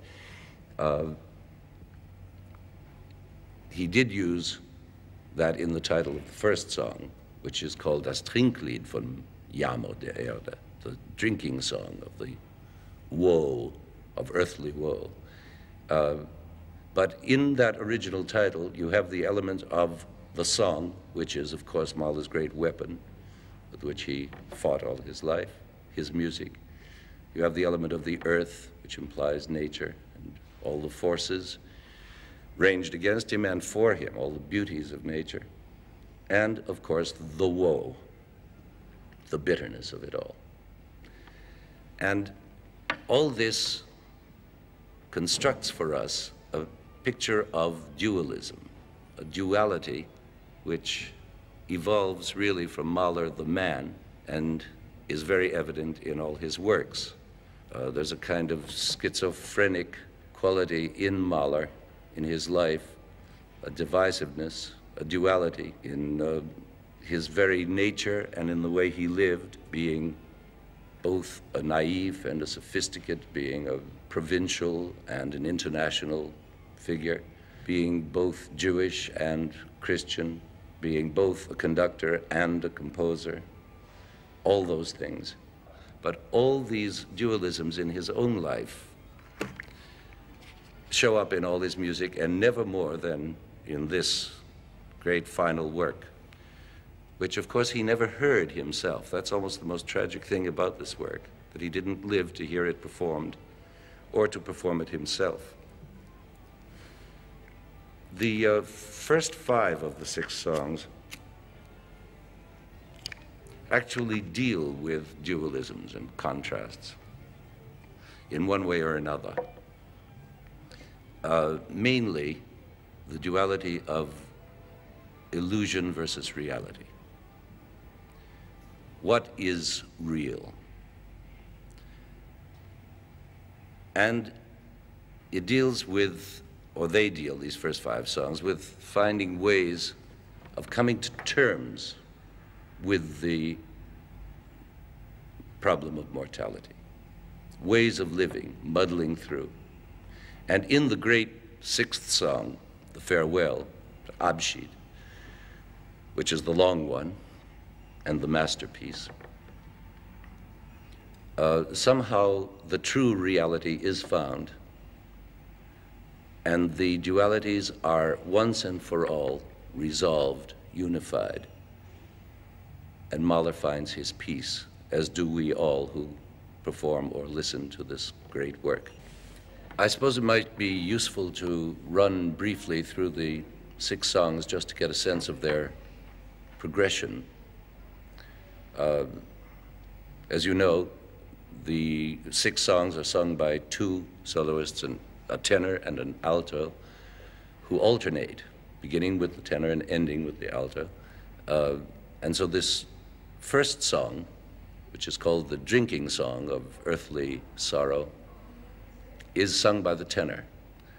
This is one of the most powerful pieces of music I know. It's an extraordinary song, which is both savage and lyrical, extremely strong, violent, waltzy at the same time, in a Mahlerian way, full of darkness, full of false cheer, and even containing a hallucination. The form of the song really is a kind of Chinese torture, because what is set up for us is a scene of a company of people who have gathered together for convivial reasons and who are going to drink. And the singer says, well, there's the wine, it's all ready to drink, but wait, don't drink yet. I have to sing you a song first about how horrible life is. And he stops everybody from drinking. I want this song to enter into your soul. And he tells about when sorrow comes, song dies, gardens are laid waste, joy, everything disappears. And then he sings his famous refrain, Dunkel ist das Leben, ist der Tod. Dark is life, dark is death.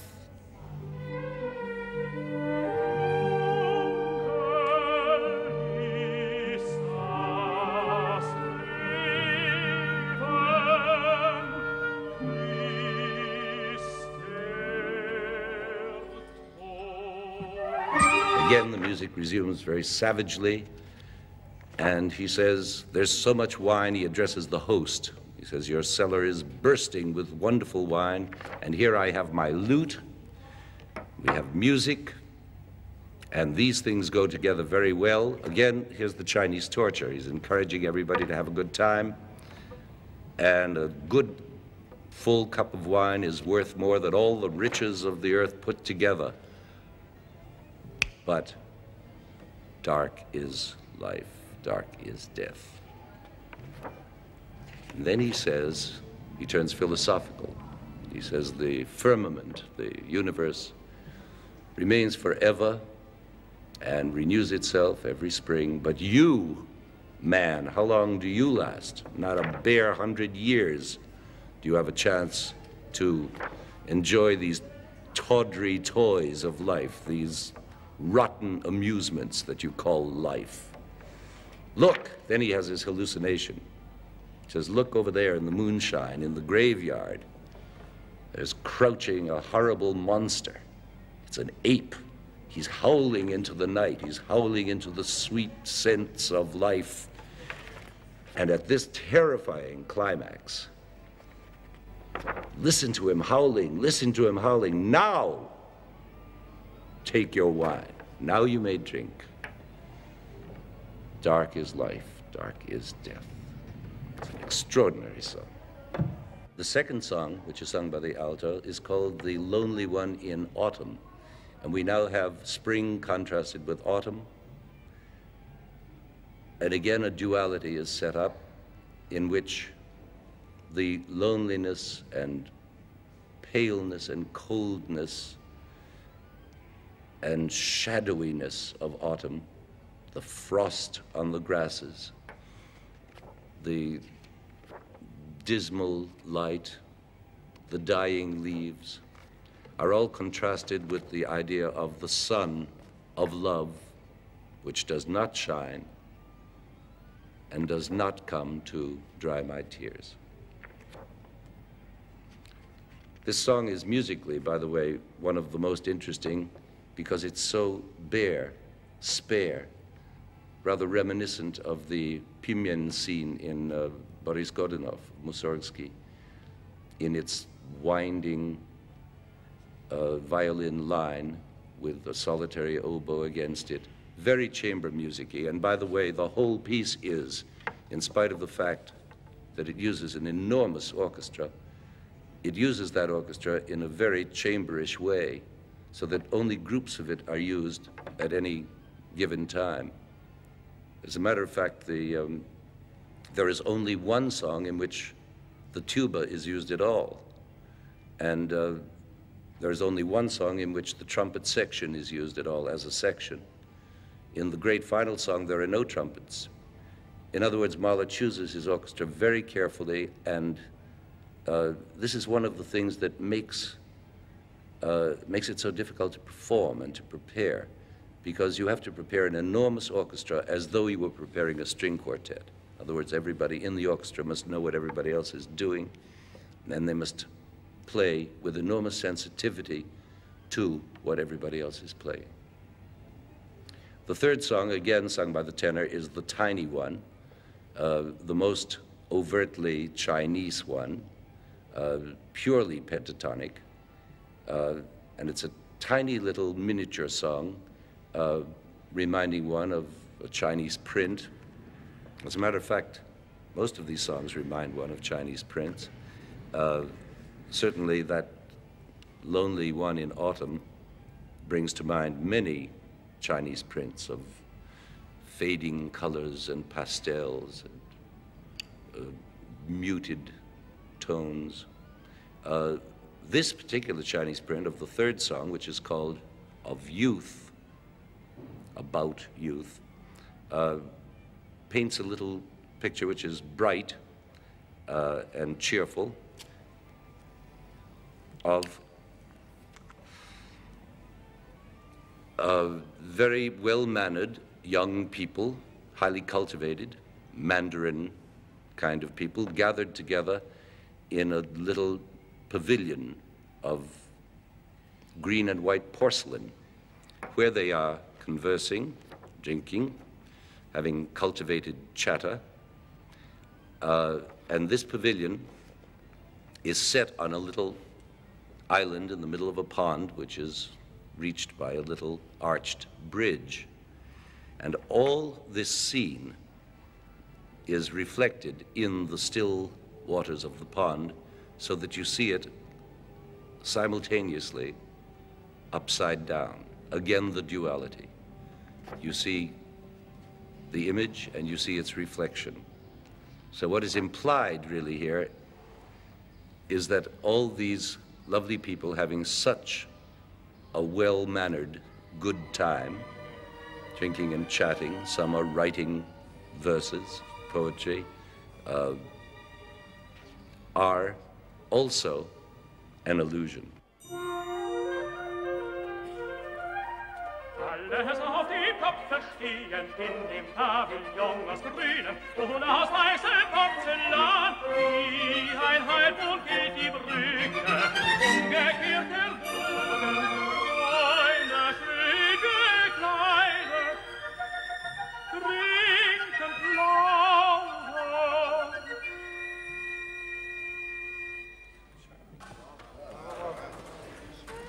Okay. And so now we move from one song of charm to another song of charm, number 4, which is called Von der Schönheit, of beauty, which is again sung by the alto. This is not quite so short as the little song about the pavilion, but it is again a charming Chinese print, another way of muddling through, of getting through life with beauty. And the duality that is set up in this one is, first of all, a contrast of female and male beauty.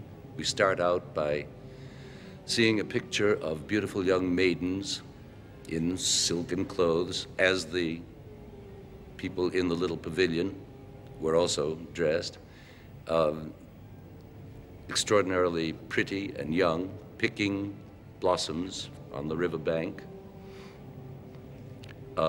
And this is developed with descriptions of the sun and their clothing and the odors that are spread by the blossoms and of the girls themselves.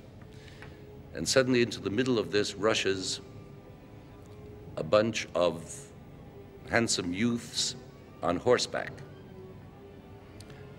And these horses come trampling the grasses and the blossoms and the flowers, to the delight of the girls, certainly. They don't object at all. And male beauty is here extolled. The most beautiful of the girls and the most handsome of the young men exchange looks of love, but they do it in a highly formalized way in order not to give it all away. Again, the touch of illusion and reality invades this song. And it ends on a note of very tender charm and utter beauty.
The fifth song, again sung by the tenor, is called The Drunken One in Spring.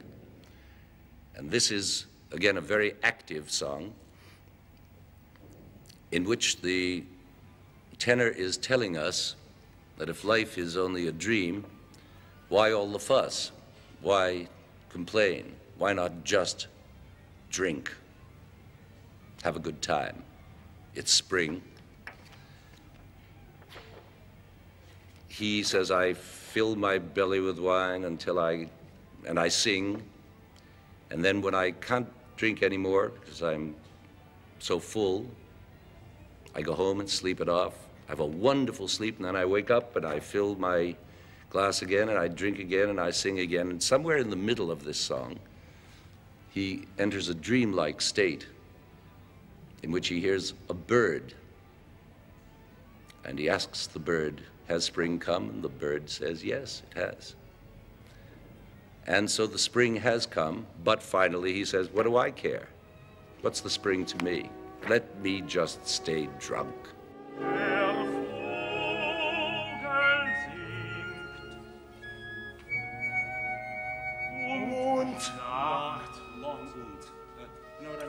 I'm sorry to take this time, but we have to do it now or never. Und Nacht. Okay, aus tiefstem nine, please. Right on 9.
So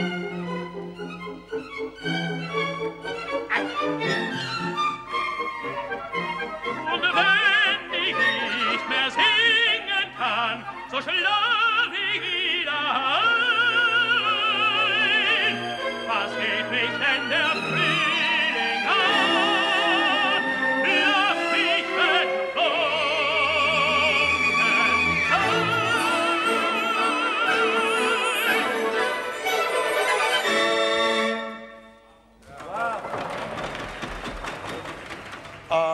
Okay. Well, now those 5 songs have prepared us, really, for the great final one, the farewell.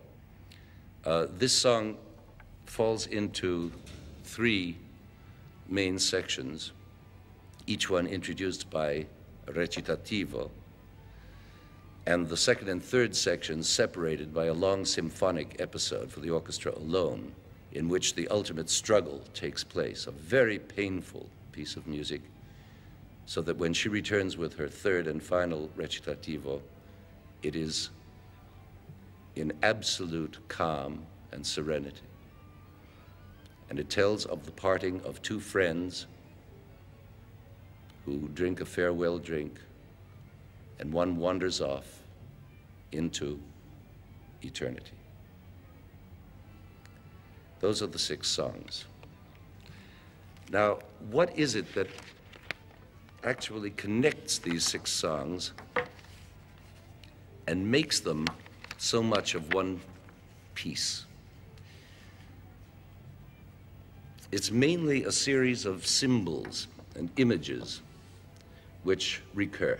To take one example only, the 3 tenor songs all make reference to the image of wine. Which is referred to, not just referred to, I mean, the wine is the substance, the chief image. And the image stands for the whole concept of intoxication and self-narcotizing as a modus vivendi, as a way of living with what we call reality. In the first song, as I told you, it's a matter of making oneself aware of why one is drinking. In the second one, we have this cultivated, well-mannered group which are drinking as part of living social life, communal existence, well-bred. And in the third one, the drunken man in spring,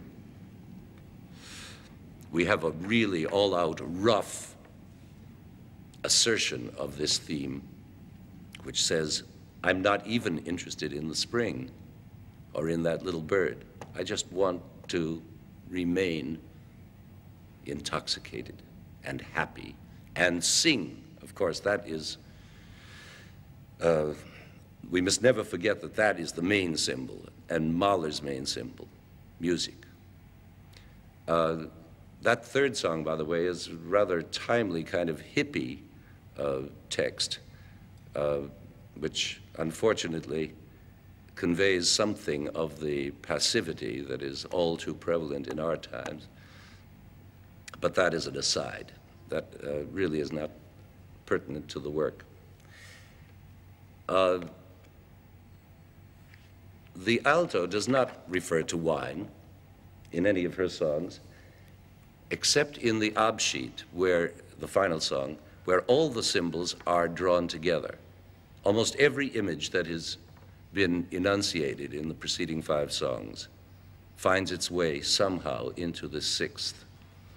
And drinking is mentioned in the 6th only at that moment of farewell, where the friend offers his friend the final drink of farewell, which is in this case a bitter cup. It is no longer enjoyment of life, it's no longer muddling through, but something rather like the bitter cup of Christ's agony in the garden. In this connection, it's interesting to note that the final lines are by Mahler himself. These are not original Chinese poetry. All the words beginning Die liebe Erde to the end were written by Mahler. The dear earth blooms over and over again eternally in spring, and the light comes again after the winter. Everywhere, everywhere, forever and ever. And it ends, of course, with the seemingly interminable repetition of the word ewig, ewig, forever. And the final ewig, of course, is not resolved, and one is left floating in Ewigkeit, in eternity. It's a very Eastern idea and a mystical one, not unrelated to the ending of the Ninth Symphony, with which it's very often compared. But it's very different from the Ninth Symphony, even though both endings involve the same mystic achievement, which is the loss of ego, the merging with the cosmos, the loss of personal identity, and the gaining of total identity thereby. The great Bergsonian idea of the all and the nothing being equal, the great nothing toward which all Eastern mysticisms aspire. But it's different from the Ninth Symphony because there one has the feeling of resignation, and that one has finally bowed one's head to this inevitability, which is comforting, but it's nothing like the end of Das Lied, in which death is really embraced, and death has become a synonym for eternity. In other words, it is no longer dying, but in some magic way, immortality has been achieved, has been found. I always feel when I finish a performance of this piece, or even a rehearsal of it, the words of Keats' Nightingale ringing in my ears, that particular bit of the ode that says, "Darkling I listen, and for many a time I have been half in love with easeful death." That is almost exactly the quality of the end of this piece.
Now more than ever seems it rich to die, to cease upon the midnight with no pain, while thou art pouring forth thy soul abroad in such an ecstasy. That nightingale, which indeed is pouring forth its soul in this whole last section of the Abschied, to cease upon the midnight, ewig, floating in eternity, all über all.